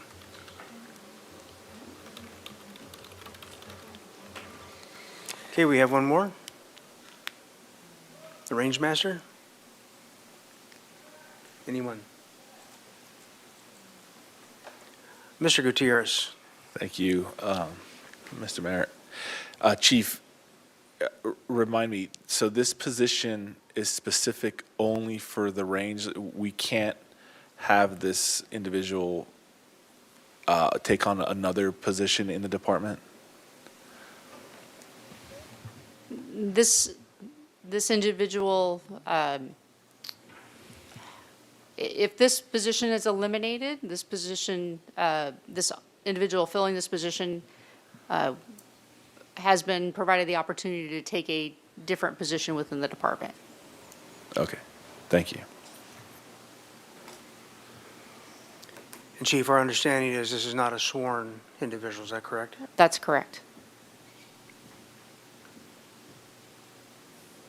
Mr. So Jordan? can we just do nothing? We don't have to proactively make a motion to do nothing, do we? We can just let it die, right? Okay. Is that the pleasure of council? Pleasure of council. Thank you.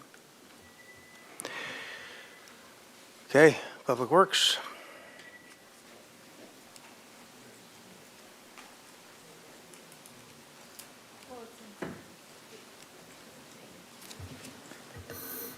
Ms.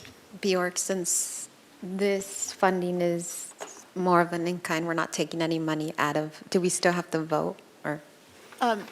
Mayor Rouse, Councilmember Alejandro Gutierrez, it would be a formality if you wanted to take a vote. I think the direction, unless, I think if there was anyone in opposition, but I think the direction is very clear that you'd like us to support the Milpas Parade by helping. Lights.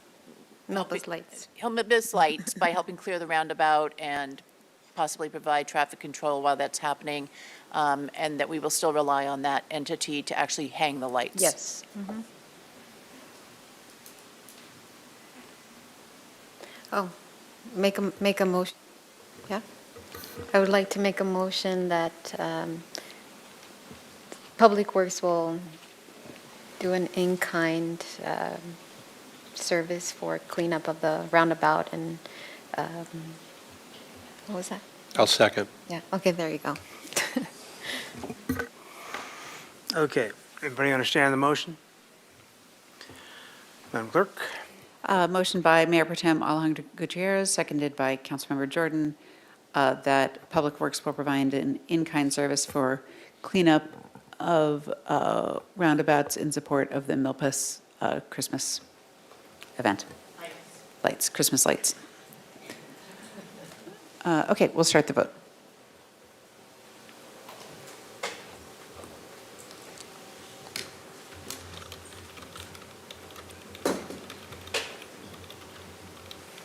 Motion passes unanimously.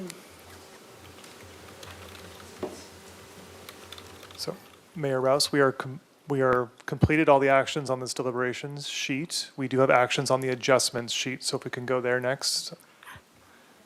Ms. Sneddon? Could I ask, the number isn't updating, that total is no longer 5 million.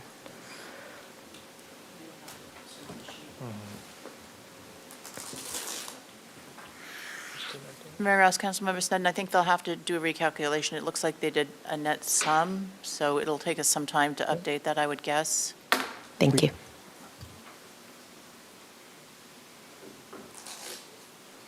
Okay, Mr. DiMartini? So Mayor Rouse, on the adjustments tab, on the very top, again, this is a list of all of the staff recommended adjustments to each of the funds. We're asking for a one vote on all of these. So I'll move the staff recommendation. Moved by Jordan, I second it. second by Alejandro Gutierrez.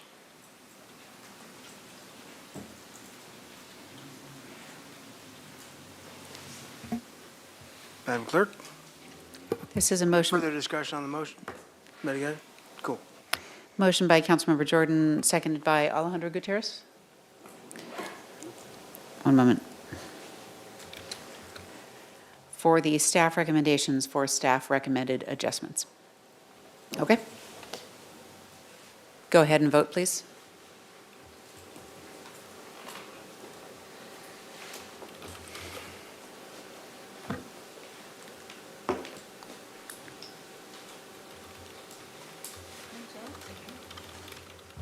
Mayor Rouse, the next set of items are the Finance Committee's recommendations, and those primarily consist of fee changes, all of the master fee schedule items for the general fund departments, the enterprise funds. We have broken out specific fee changes here where the Finance Committee made specific recommendations that differed from staff's, and then also the cost recovery and revenue policy. They could all be voted on together, except for the slip and mooring fee where the mayor will recuse.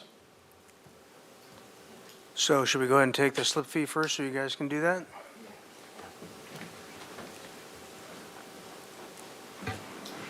And Mr. Mayor, he's already out. You have to come back in. You have to tell them why you're recusing yourself. You have to state it for the record. I have a wee plastic boat in the harbor and a slip. Thank you.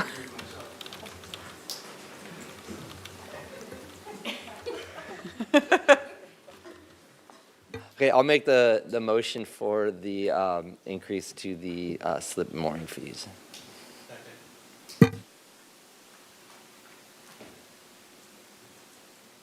One moment and I will recap.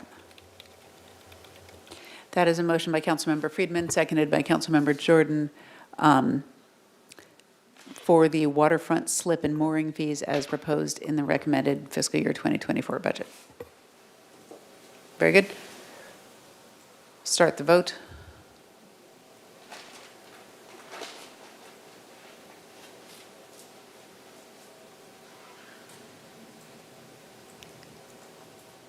That is unanimous with Mayor Rouse recused. We're done.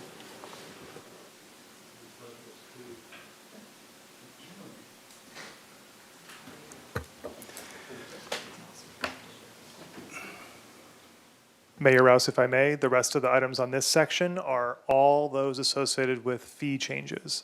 So you can take one consolidated action or go individually, it's up to you. Anybody, Mr. Friedman? I'm prepared to move them all because I think these are the ones that there wasn't any. That's a movement, So I'll move it. motion by Friedman. Ms. Sneddon, you have a, I have a comment that the reduce the aviation commercial and non-commercial activity, I think the proposal was 650 instead of 2,000 on the line 73. Yes, Councilmember said, and it's right there on line 75. That's the Oh. new motion that was made that passed unanimously. So there's a no vote on line 73 where it was originally at 2,000. Excellent, thank you. Thank you. So the motion is move the remainder of those that have not been voted on. that's a motion by Friedman, Second. second by Harmon. Do we understand the motion?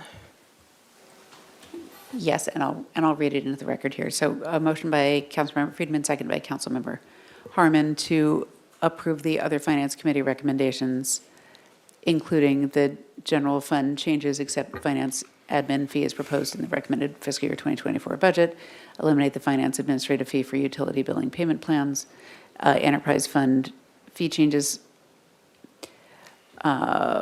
waterfront slip and mooring, not the waterfront slip and mooring fees, to increase the disabled parking prepaid card discount from 30% to 50%, retain the hourly parking validation for disabled customers, and cost recovery and revenue policy. Is that it? Okay, very good. Let's start the vote.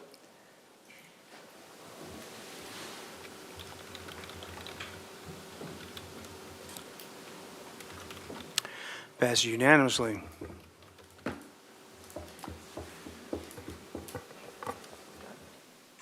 Mayor Rouse, we're almost done. On the bottom of this tab, we have general direction to staff. These are items that council gave us direction to add tonight, including the amplified music ordinance, the first one, directing staff to consider artificial intelligence, the establishment of the reserve policy, bringing that item back to Finance Committee for further consideration, developing a plan to replenish reserves by 2026, directing staff to work with the Finance Committee to discuss priorities for Measures C. All of those items were direction from council. You can take them all together or individually. Do you guys want to talk some more? I'll move them all. Okay, you move them all. I just look for the ordinance on increasing the time, the noise ordinance. Yeah. So we're going to increase the time for New Year's Eve, the noise ordinance. So we increased the time of the noise ordinance, but we're also pulling in staff to maintain people to comply with that noise ordinance. I'm just worried about New Year's Eve, and it's not we're just changing the time. Okay, we're changing the time, but you also have officers on patrol that day. Mayor Rouse, Councilmember, Mayor Pro Tem Alejandro Gutierrez, the direction that you're giving today is for us to prepare an ordinance. You'll have a chance to talk about the ordinance once it's prepared and consider the impacts. Or Thank if you. you don't even want to consider that, then you should vote against it. Okay, thank you. Mr. Jordan. Keith, could you just note on that Measure C one, there is a resolution, an existing resolution number, so if you could eventually toss that resolution in there, that'd be great. Thanks.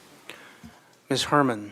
Thank you, Mr. Mayor. I would just say on lines 85 and 87, I would hope that we could have the conversation establishing the reserve policy probably before we come up with a plan to replenish them. Okay, thank you. You guys are killing me. Well, that was like a Novocaine-free root canal, my gosh. No? We got some more? What do you got?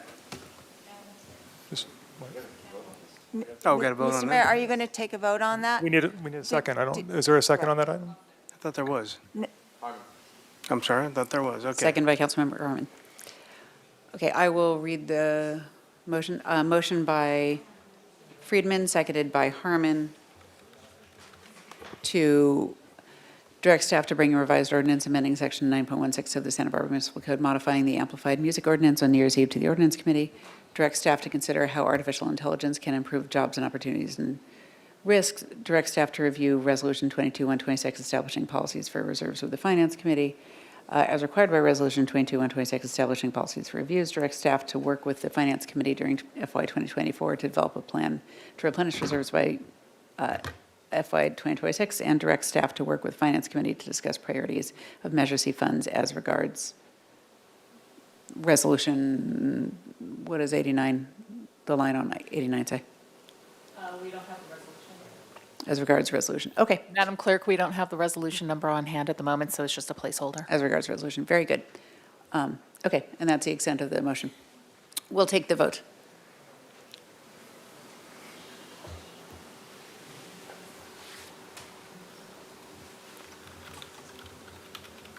And that passed unanimously.